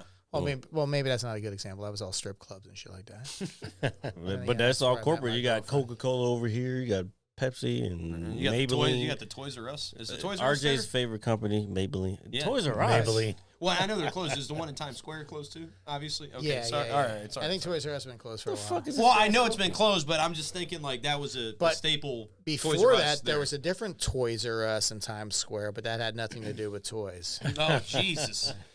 Jesus. I'm just saying. Hey, I'm just the messenger. Skeet. Anyways. Yeah. Hold on. I think there was something I wanted to talk about, but I can't remember what it was. Oh my God. RJ Scott's also a huge wrestling fan. Did you know that? I do. Yeah. So we won't bore Jared to death too much. Again. The last 2 weeks you have. Yeah. Well, that's because our good friend Sean. Well, at least he Shout doesn't. out to Sean. At least RJ's not talking about COVID like he does. Yeah, like I normally do. I don't know. I just feel like it's the question. The question. So, how do you feel about Scott, COVID? how do you feel about COVID? How do you feel about COVID? Don't answer that. It was a joke. Here we go. Go ahead. Go. No. Yeah. I'm a skeptic to begin with. Oh, wait. No. COVID or ghost? I can't remember what you're asking. Oh, Jesus. So I guess, all right, fuck it, man. So what do you think about the pandemic, man, and everything that's happened in the last year? All of a sudden, that's a heavy-duty question. Here we go. Yeah. It's been a couple weeks since I asked anybody, but after talking about ghosts and shit. It's funny how things have changed in my life. I mean, since it all started. March 12th was my last day in the office, and that was my last day in the office. Me too. It's fucked up how it happened, And I'm coming up on spring break again. Yeah, but it's going to be amazing to see what happens. We're talking about Thames River Shore, but on a grander scale, you think how it's going to reshape urban life. I mean, all the people that come into major cities because of the office space. If anything, that's changed, and that was one thing I never thought would happen as fast as it did. Is just, I work remotely 100% of the time, and I think it's really going to change the country too. I think more people are going to start moving to, rural areas, because if I can do everything I do remotely, which we've demonstrated we're just as effective and as efficient, if not more. Yeah, we're amen. If not more so, but I think there's the flip side of that, which is kind of, and here I'm going to get all philosophical here. Is like, one of the things that I think makes me a really good employee is the ability to engage and see people face to face and like this. But pretty soon, as we get more and more spread out, as we're doing more stuff remotely, how is that going to translate? I mean, the team, how is that like the traditional work team? How are people going to start getting along? Or then all of a sudden it's just emails as opposed to face-to-face communication, So coming back to the alien thing, it's like, okay, now all of these things are going to change how we interact, how we engage, and it's already happened politically too. It's email and sending emails and texts is a hell of a lot easier to insult somebody that way than it is to do it face to face. Now I'm going to get all on these crazy things, but so how is it affecting me in so many different ways? I'm an old guy too, because I always like to say there's IT and there's TI, which is technical imbecile. So I'm trying to catch up all the time too. So this is really changing things for us older workers too, and how it, the younger people coming into the workforce, how it's going to change. I don't know. So how's it affecting me? It's been really good. It's been really bad. It's, I just changed jobs. It's a lot of things that just happened. It's just amazing just how quickly things took place. But at the same time, it also speaks to evolution, just how quickly we evolved. I mean, it was like 3 weeks and we were right back on track, once after we did it. I don't know where you guys, kind of work you guys are doing, but I'm sure it's the same with you guys too. Yeah, I'm 100% online. Also, there was a learning curve for me, especially because I've talked about it before. I deal with ADHD, so like for me, it's sometimes it can be hard, especially when you have a manager that's like kind of it wants to be all in your shit all the time. Like if you understand, like it's like, yo, leave me the fuck alone. I may not get it done the way you want to get it done, but it's gonna get done. You know what I'm saying? And I think just people in general don't get that about me. And I'm not trying to bring this about me, but like, yeah, like, yes. You and I are on the same I'm going to do it. Man, I'm feeling you. I'm going to get it done. You might not like the way I'm going to get it done, but it's going to get done. Yeah. But it is what it is. And yes, I'm going to continue to be who I am. And if you don't like it, then kick rocks. That's where I'm at. But I think that well, it's funny you should say that. I think a lot, I manage people and stuff like that. How people manage people, this is all going to change. Yes. Like the micromanagers are going to be the dinosaurs. The people who need to be up in your shit all the time.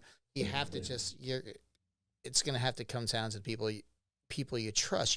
Eventually, it's like, I work an 8-hour day, but maybe I'll do my first 3 hours between 6 a.m. and 9, and then I'm going to be offline because I got to take care of this, and then I'm going to work the other 4. I'm going to get my 8, 9, 10 hours, whatever the fuck it's in. Yeah, I'm not doing. Understand that's what I'm doing. I'm not doing 9 to 5. This is not Henry Ford's fucking production line. We're done with that shit. Yeah, we're done. Assembly. I might be sourcing, like I'm a recruiter, so I might be sourcing candidates between 10 and 11 o'clock at night while I'm watching Ancient Aliens. But I'm still working. Yeah, doesn't mean I fucking turned off. We're definitely on the same page. It's like Ancient Aliens or the working at 10, 11 o'clock. All the above. Or could it be, as ancient alien theorists have suggested? Okay, never mind. I don't know. We've talked about ancient. Try to segue back in. See how I did that? No, I get it. Yeah. But me with ancient aliens, and I don't know. I haven't seen enough. I don't smoke weed. I'm just gonna say that. But if I did, that would be the show I'd watched. If I did, By the way, I watched a lot of Ancient Aliens. Well, yeah. Well, it's an interesting show. It's fascinating. I find that stuff like legitimately fascinating. With just the theories and just the overall lore of everything, whether I believe it or not. Like some days it's like, yeah, I do, and other days it's like, maybe it's just all made for show kind of thing. But it's I do find it intriguing. They always say the best way, of conspiracy theories. Like I do believe aliens are here with us, and when you say here with us, get a little deeper. You said that earlier. Yeah. Get a little deeper into that. Like when you say here, what do you mean exactly? I think they're already interacting with us. I think they may have already been. Now people are going to think I'm nuts, but I think they've already. Well, that's why you're on the show. I think they're. No. By the way, I am nuts. Yeah. First of all, I haven't proved that already to you guys. First of all, no, that's not what we're saying. I'm genuinely curious because I don't discount anything that. You know what I'm saying? I'm a very critical and objective thinker. What I'll say, there's a lot of the ancient alien stuff, and let me back up a little bit further. One of the things they always say, the best way to discredit people who believe in UFOs is, discredit the discreditors. One of the things, I would not be surprised if ancient aliens, they drop tidbits of stuff in there that I definitely think are true, but then they drop some outrageous shit that's completely bullshit. Yeah. That any reasonable person will say that's just horseshit. So this is all crazy. This is So are they part of the conspiracy of the cover up? You know, I've asked myself that kind of stuff. You know, and I don't know. These are things that you ask yourself when you're laying in bed. You know, I'm ADHD, very similar to you. When I'm up at 3 o'clock in the morning, it's Ancient Aliens. Yeah, that's the worst. Yeah, God damn. I was up at 7 o'clock today for no fucking reason. I was like, you know what? I got to get some shit done. That's all right. Hey, Scott, real quick, can you show that koozie to the cameraman? That Mad Scientist Lab koozie. This is really cool, man. Yeah. Mad Science. You can have it. Yeah, you can take that one. I can take this? Yeah, of course, No, man. Of I course. can't possibly. I take got that. more. Maybe if I can only get it autographed by. First time ever. It's only taken us 80 episodes. Thank God. No, he's asking for the guest. I want you guys. Since Oh my God. since we're down in your mom's basement, you got to yell, "Mom, meatloaf!" Something like that. Okay, so This is like as close as I've been on Wayne's World in my life. You know, I'm in your parents' basement doing a podcast. Mom's cooking meatloaf upstairs. The only thing missing is the bong, man. Okay. Mad science, mad science. So Party time. this guy right here, he got the original first one of those. I did still have it. Like I was selling those at the beginning. I was like, you know what? I was like, Chief. I called you that at the end, at the Sorry. beginning. The Mayor of Kingstowne. Here you go. And I told him, I was like, you're the only one getting one of these for free. I lied. Oh, No. now you get one. No, I lied because nobody was buying them. Actually, no, we had one. We had one. They're like, look at these motherfuckers trying to sell us. We beer had one koozies. fan. We had one fan. Shout out to her. She You rock. you're the best. If it's any consolation, they're saying they're giving this to me for free, but then they said you have to pay for it. And I said, you have change for $50? And they said, no, but we'll hook you back up later. So, so that's a $50 Mad Science thing. We'll buy you Anyways. a shot, bro. Meatloaf, Mom. Meatloaf, mom. No, you can have that one. You can have that. Yeah, no, it's fine. We I'm at this point. I've had them so long. I'm taking it as a loss. I'm just gonna take them off the website and fucking, it is what it is. So we were talking earlier, and I know Jared wanted to get back around to it. So you did stand-up comedy, man? Yeah, a little bit, you know, and, you know, I'm always a class clown, you know. Yeah. And, No, I was a high little bit school. too. Yeah. Well, And can we hold that thought for a second, Sure. Scott? Because there's a story. When Scott says class clown, there's a story that I've always been drawn to about when he had to have his school pictures taken. Oh, okay. And Let's go. Let's go, ladies. Scott, just go for it. Tell the story about your yearbook picture. Okay, I'm looking for the hidden camera. So now this is a true story. I swear to God, because I have the pictures to prove it. So I'm going to give you. You're going to get the whole story. So Can you send me those so I can post those? yeah, I can definitely. Oh, there you go. There you get go. it to you. I can definitely Being get a it to sport you. about it. That's good. So this is funny. So this is before. Now, people that are watching the show that are younger, like yourselves, I'm sure you probably had to register for your school pictures. You probably had to type your name in, and there was like there's things called computers. I was and born in shit, right? '79, sir. Okay, very good. Yeah, so, all right, so okay, you look very good for your age. Thank as a you. matter of fact, look at there. So I was born in. Well, never mind. So they had these things called computers, but they didn't have them back in our day. So you just have to fill out your shit. So I was a new student at Robinson High School. That's where I went to high school, and again, it's like my third day of school. I have to make an impression. I didn't know anybody. I went to Lake Braddock before, and then I went to Robinson, which was very terrifying for me because I was a big man on campus at Lake Braddock, and then when I went to Robinson, I was a nobody. So how do I make myself known? I said I wanted to be first in the yearbook. So I changed my name to Scott Abdul. So it's ABD. Yeah. There's no fucking motherfuckers going to be in there. And you know, I did this and I was like, why the fuck did I do this? I don't know. So I got my picture, Scott Abdul, knowing who the fuck I was. And I'd forgotten about it, you know. So it was like the second or third to last day of school. And I came into my first period math class. And right when I walked in to the sub school, I walked into the class and I was running late as I always did, you know, coming into class. And right when I opened up the ADHD, door, folks? everybody goes, Abdul! Because they're all looking at the yearbooks. You know, the yearbooks came out that day. And I'm like, what the fuck is it?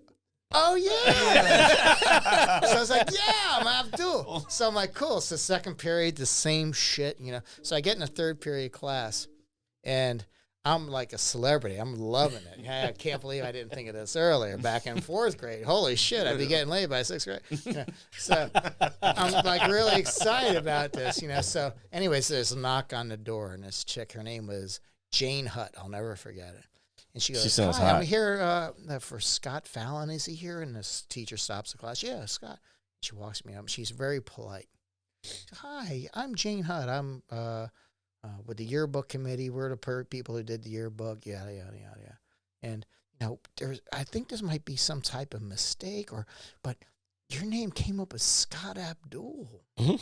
Did you have anything to do with this?" And me being the fucking celebrity hound, like, here I am, like, fuck, yeah, I did it. Like, "You did what?" And then she starts to scream and berate me, like laying into me, like, you know how many hours went into this, and you're going to insult the people who did this? And she's screaming at me, "You come with me." And this is like, I'm a little kid, old school, grabbing me by the shirt, dragging me down to the principal's office and shit.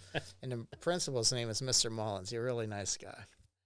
So I went into the principal office, and she goes into this whole fucking tangent, yelling at me, screaming at me about how insensitive and how could I possibly upset all these students. I mean, saving the world, killing the puppies and killing whales, all this shit, every fucking thing you possibly think. You're taking down a rainforest. You motherfucker. Yeah. And so finally he goes, "Mrs. Hutt, I think I've got this taken care of. Thank you so much." And she walks out and slams the door. Pow. And he looks at me. He's like,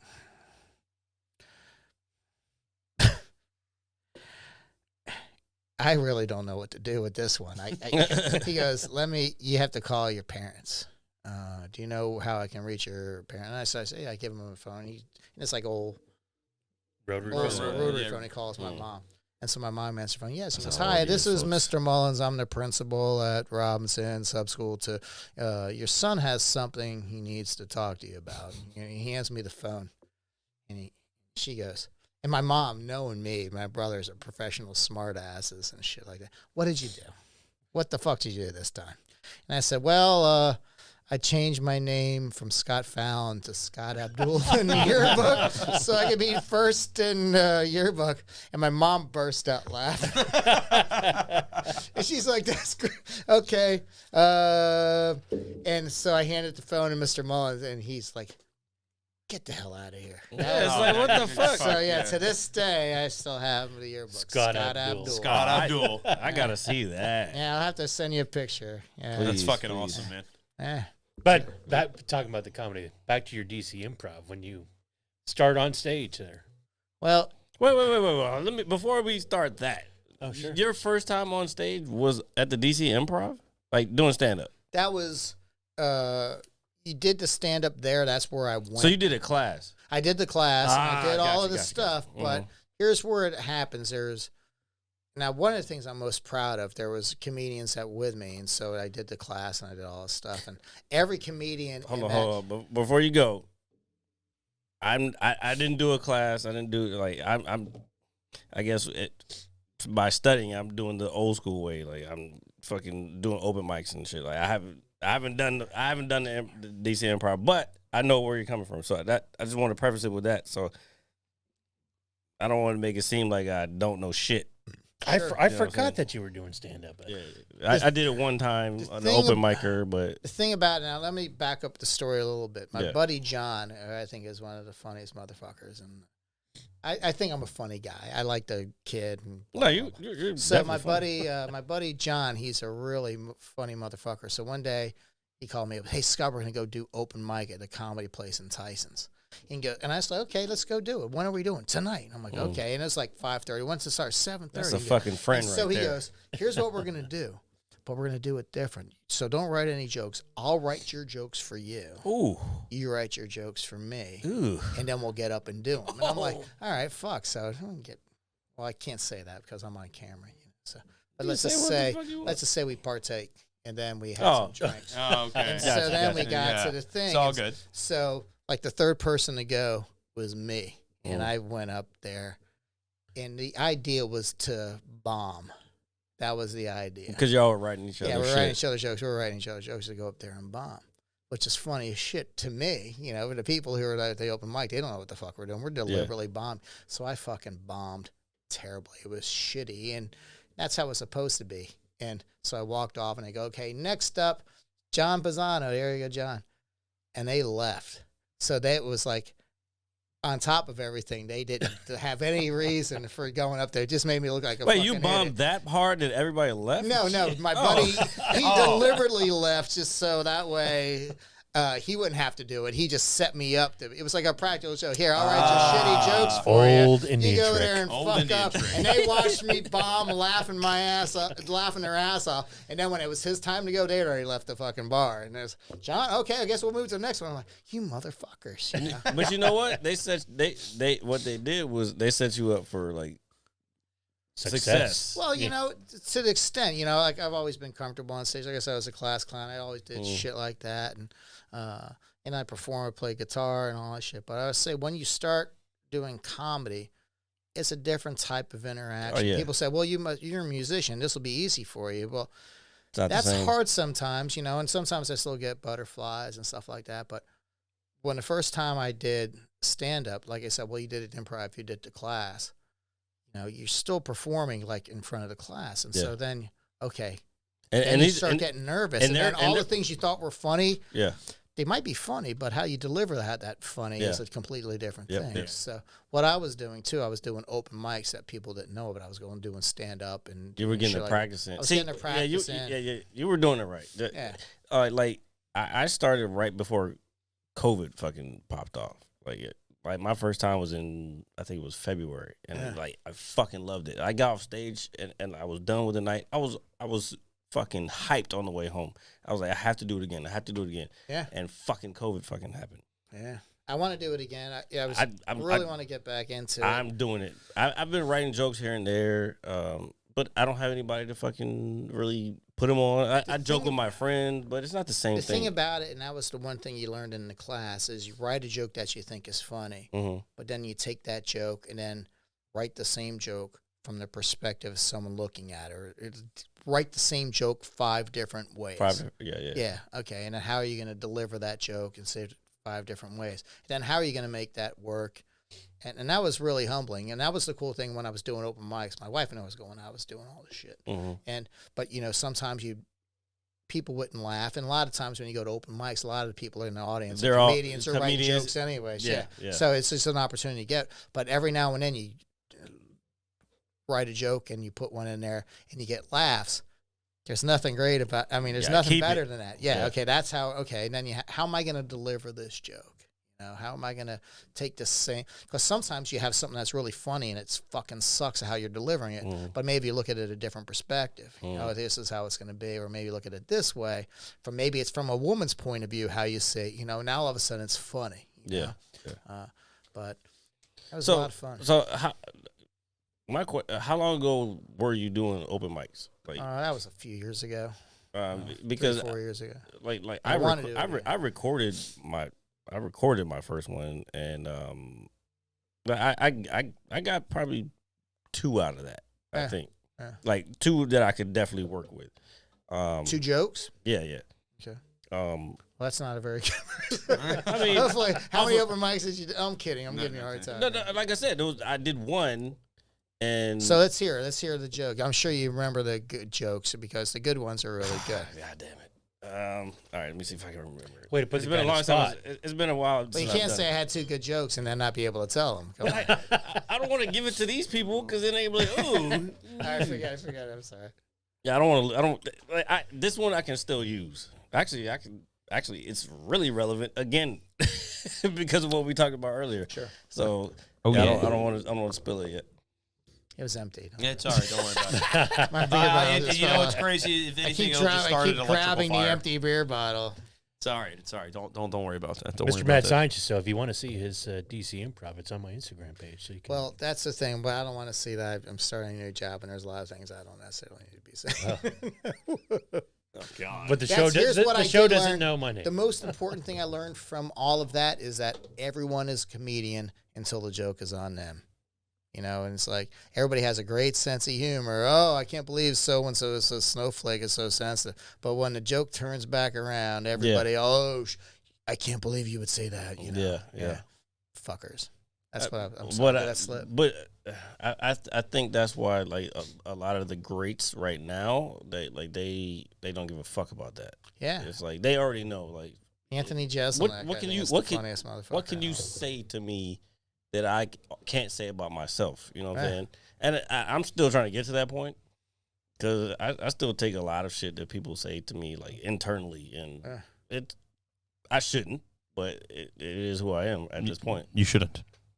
Well, you know, it's like, I don't know. Thank you, It's RJ. like Jerry Seinfeld. You're welcome. Like, it's like so many comedians. I mean, back in the day, we even had a comedian. I went to a very far-right Christian conservative college for reasons beyond my, still don't understand. But, you know. Division I we even Bass had Championship.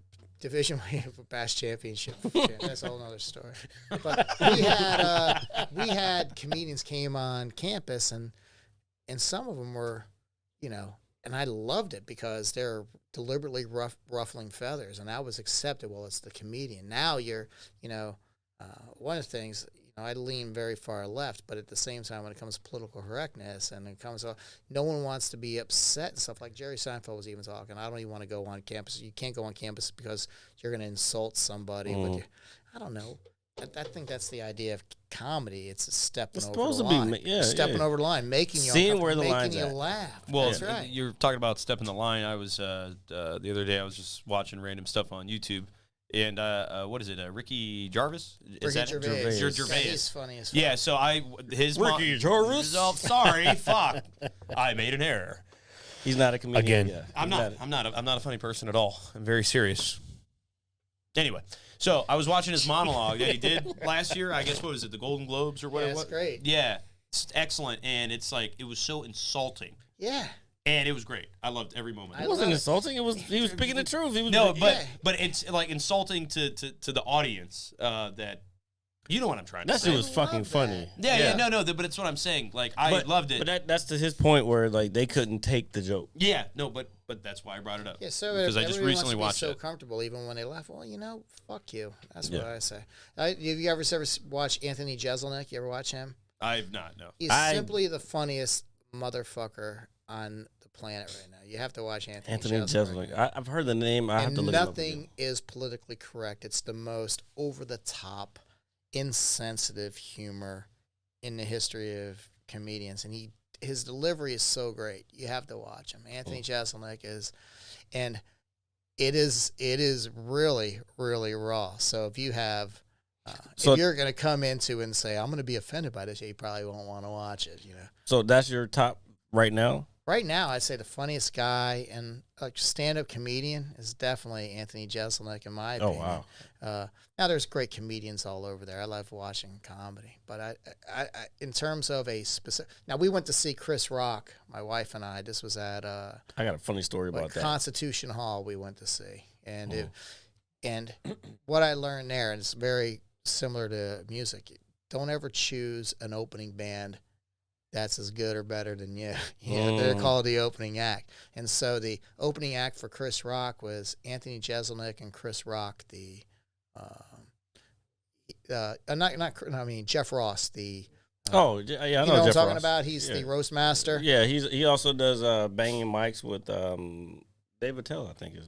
David Tell's a motherfucker. Yeah. We saw him. That's another story too. Yeah, David Tell's fucking. We partied with David Tell once. A lot of the David the Tell's top great. comedians right now still have him on top. Yeah, Like, David Tell is one of the funniest guys ever. Yeah. And but no, we went to it was Jeselnik, and I had never seen him before. I didn't know who the fuck he was.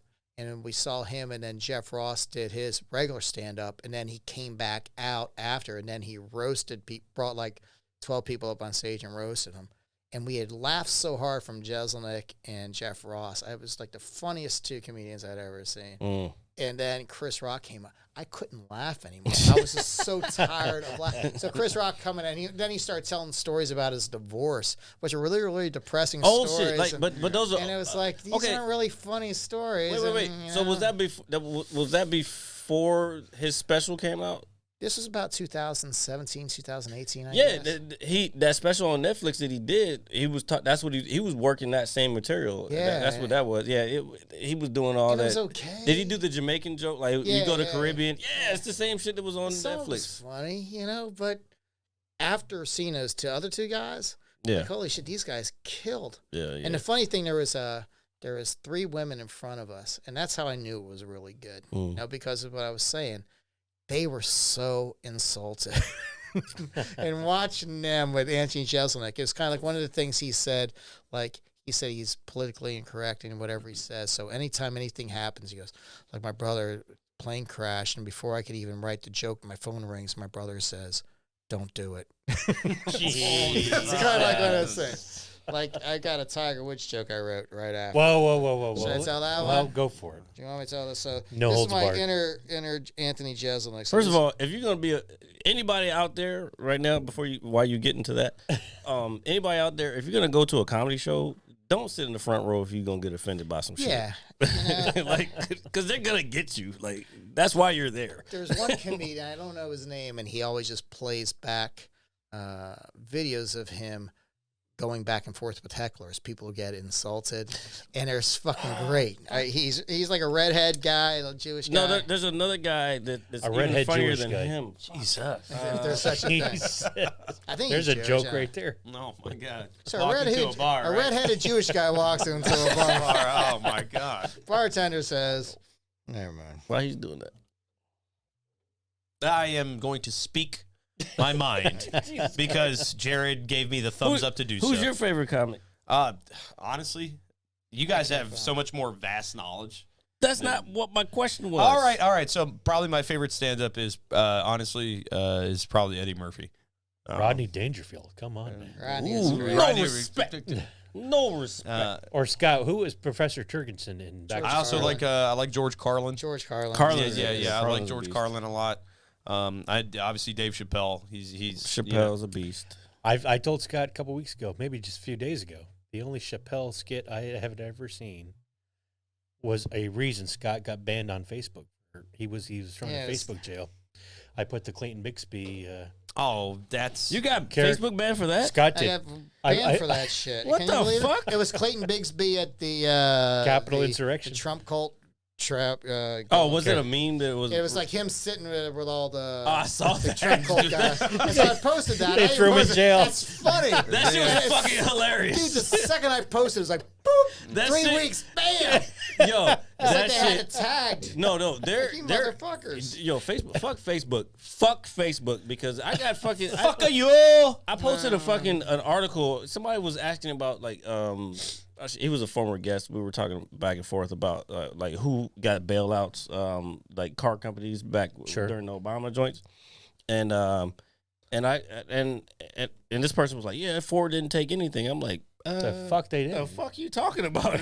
All of the fucking major car companies. He was like, no, they took a loan for R&D. I'm like, no, dude. They may not have done it at the same time, but they took a bailout. And it's a loan, yes. It was all a loan. They still got to pay. Fucking Ford hasn't finished paying the shit off. So he was like, no, you're wrong. I'm like, no, I'm not. So I posted a fucking article that said that, and then fucking Facebook told me I was fucking... I was False against information. I was against their computer fucking Community Standards violations. I'm like, what the fuck are you talking about? This is facts. Why are you trying to change the future or the past? Like, what the history? What are y'all talking about? Like, see, this is where I get hyped. So if you have to hit somebody, I'll lean back just this way. Oh.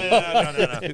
So you're gonna hit the other minority. Oh my God. Yeah, that shit pissed me off. And every time I get, because that's like the second time in like a month or so that I've gotten like community standards, blah blah blah. I'm like, dude, this other thing, I was fucking joking with a friend. Why are you fucking calling me out on some dumb shit? Like, this doesn't make sense to me. The last time I got banned was like somebody had posted like 3 years before someone found, and I was like, I didn't even realize I posted that shit. It was like from like 2018. It doesn't make Son of a sense. bitch. Well, I know one part of it is we're touching on a lot of shit, but I know a part of it is they recently added artificial intelligence into their shit, so it's not just like humans anymore. It's they have a program that goes in and says, okay, it meets this It's criteria. AI. So It's that kid from Sixth Sense fucking with you, that pussy. pretty much, Bitch. yeah. I see dead I hate people. that kid, yeah. But that I think the AI is like overzealous at this point, just because it doesn't know what to look for. But You put anything in context, yeah. yeah. It's very fascinating shit. That goes into consciousness. Do we want to get that deep into stuff? Well, I can't find my jokes that I wrote, but it was something along the lines of he had an errant driver. He ended up in the rough and still was almost 600 for the day. I can't remember what it was. Oh my god! And it was something along those lines. Very insensitive. It was better when it was written. Yeah, better when it was written. That's all right. You get the idea. You know, it's also delivering the punchline. It's about timing. Timing. Time Yep. is over. Yeah. Damn, I can't remember this guy's name. Sorry, I have a big head, so like. Yeah, we know. The Sag. ear, It's Sag. Sag is the name. Sag. Bob Saget, that guy. No, not Saget. Fuck Saget. Jesus. Saget's I like- whack. Well, dude, you don't like Full House? I can't remember the guy's name, but he does a lot of crowd Hey, work. you look like with your mask on, with your hair, you almost look like Your mask like on. a pilot who still has the helmet on when you don't have the helmet. Oh my! Look at that shit. It's like, especially it's like a chin strap coming down there. He's going to space. It's no good, Goose. It's I'm no already good. there. I'm already there. It's no good. It's no good. Talk to me, Goose. Talk to me, Goose. Talk to me. So have you ever so all those shit that you know, the paranormal stuff, man, I know we're always, kind of bouncing around with this stuff, but have you ever actually seen something yourself, like a ghost or an apparition? Or No, I've never seen anything like that. And, Bigfoot, I've never seen any of that. But it's kind of like the old, it was the comedian. I don't believe in electricity. I've never seen it, Yeah. What's his name? But anyways, no, I've never, but I had the experience at the house in Upper Marlboro was really significant. I mean, that was like one of those things. How often do you do this? As often as people approach us. Like I mentioned that David Duchovny thing. I had a couple. They said, "Are you Scott Fallon?" They came up to me out of the blue. Oh, wow. And not that I'm famous. I'm not even. Whoops. So I'm not.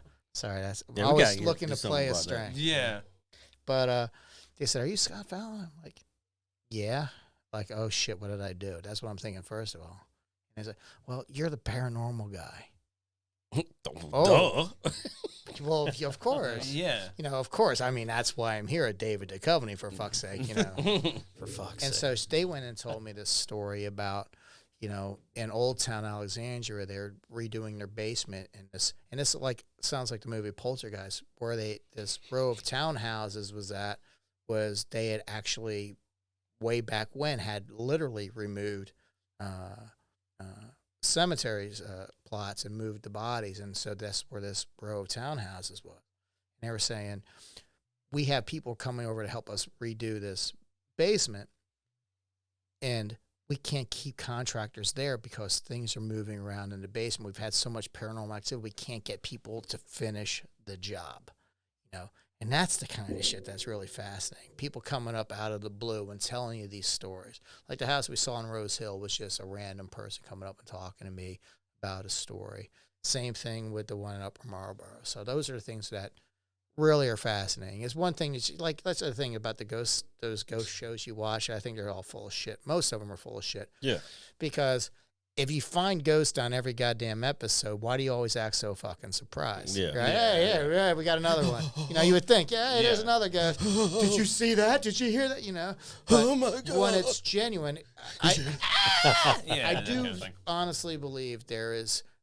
I'm an atheist, right? So I do, so How surprising. yeah, there you go. But I do believe there is an energy, and there's got to be something. There's dark matters, another dimension that we don't necessarily understand. That's kind of I try to explain it. People might disagree with me on certain things, but I certainly think there's something to it. Does that mean I'm a firm believer in that? No, but there's something out there that is That's definitely not worth fully looking at. explainable. It's not, we don't have all the answers, Yeah, and that's no. what I think is fucked up with, whether it's ufology, whether it's paranormal stuff, whether it's Bigfoot.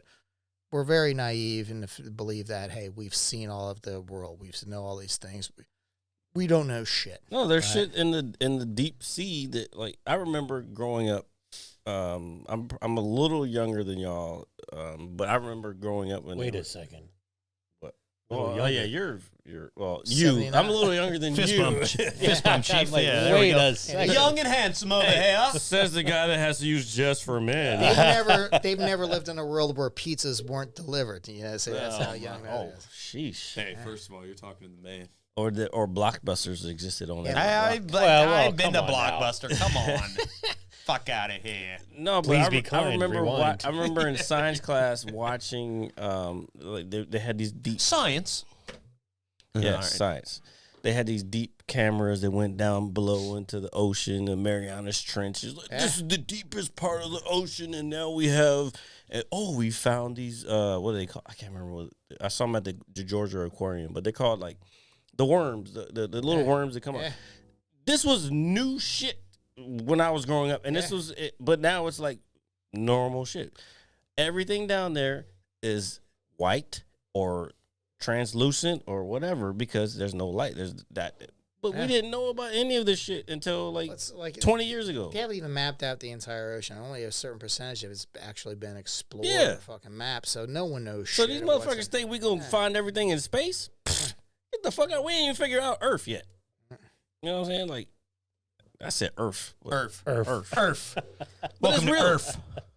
Hey, it's Mad Science Lab. That's all gangster. It's gangster science. Gangster for Earth. Welcome to ladies Earth. and gentlemen. Welcome to Earth. All right. Take me to the loo. All right. So where are we at, bud? RJ's ready to go. All right. That's what it sounds like. Can I ask you guys a question? Yes, please. Oh my I'm sorry, God! If you geez. fucking stop fucking everything up, that's Greg's long ass stupid curly cord. Hey, speaking of Greg, we love you, Greg. Yeah. We miss you. And Greg, we hope Greg, to see you soon. I hope I kept your seat warm for you. See you in 20 weeks. If I can say, say one thing real Scott, quick. I was gonna hold on. I was gonna ask you to maybe plug your concert coming up here. Oh yeah. Yeah, please. Plug, anything you got to plug it. Yeah, please come see the Free Flow Musical Experience. We're at the Birchmere in Alexandria on March 26th. You can get your tickets at thebirchmere.com or at the door. We're doing 2 full sets there. That's the Free Flow Musical Experience. And then State Theater. Alexandria Cryptozoology and Paranormal Society. Follow us on Facebook and all of that good stuff. But maybe at the State Theater one too. In the State Theater, yes, we're playing at the State Theater on March 13th in Falls Church. That's a free outdoor show, too. Our buddies are kind of a big deal. Yeah. No, for sure. And that's www.acapsva.org. There you go. And find us on Facebook, too. Yeah, we got some really cool stickers. Mr. Fallon, I don't know if your phone's buzzing, but Your your wife's wife telling is- me to get his ass home. I don't know what's going on. She's relentless. She's relentless. Jesus. All right. You had one last question, or I have no more questions. well, I tell you. the mayor of Kingstowne has spoken, ladies and gentlemen. It's time to close the show. All right. So with let me adjust my headset, my glasses. I look okay. Thanks again, guys, for having us. Thank you so much. Yeah. Appreciate So, it. ladies and gentlemen, this was episode 80 of the Mad Scientist Lab podcast. A big one, motherfuckers. Yeah, big episode for us. As always, it is IRJ, the pizza guy, along with Jared, the visual mad scientist. Chief, thank you so much for coming over and hanging out with us. The Mayor of Kingstowne, actually. / Christian. Came to bless us with his presence, along with his good buddy, Scott Fallon. Please check out his band. It's the Free Flow Musical Experience, Free right? Flow Musical Experience. And again, I'm not going to butcher what Jared already said because I did it terribly earlier. But as always, thank you for coming over and giving us some time, man. Hopefully it's good promotion for you and obviously for us. And we'd, be more than happy to have you on to share. We got to go do this ghost hunt with you, man. I feel Definitely. like You guys are going to welcome me. I want to do it, and I want to fucking film it. I want to do all. we of it. got to do all of it. There's so much more to know about Scott, though. I know. Did you know he was a semi-professional football player? Yeah, stop. A enough, kicker. enough. Man, okay, so this happens. Hey, real quick, like Mom, Meatloaf. There we go. Mom Meatloaf. There you go. This happens every time we have, especially the last few guests, because I feel like we're getting like bigger and bigger guests. Everybody wants to be like, hey, we got more to take. Like, please come back. Yeah. We want you to come back. Like, we'll figure it out.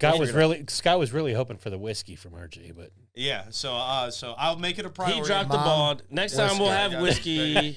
We'll have whiskey and God. meatloaf. And meatloaf. next time. Speaking of whatever Jared was just saying, liking people, you should like us. Like, share, and subscribe at themadscientistlab.com. If you need a koozie for your boozy, get them while they're still hot. They're Fresh going out. away. They're going to be discontinued. And Collector's item. taking a big old L with that one. But thank you as always, guys. We will see you next week.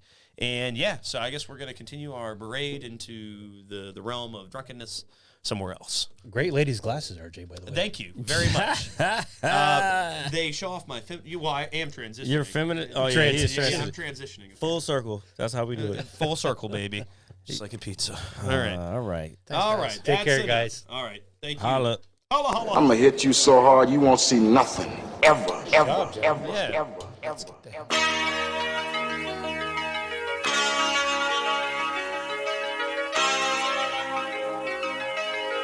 Audio skulls all day. The merit scientist lab. The merit scientist lab.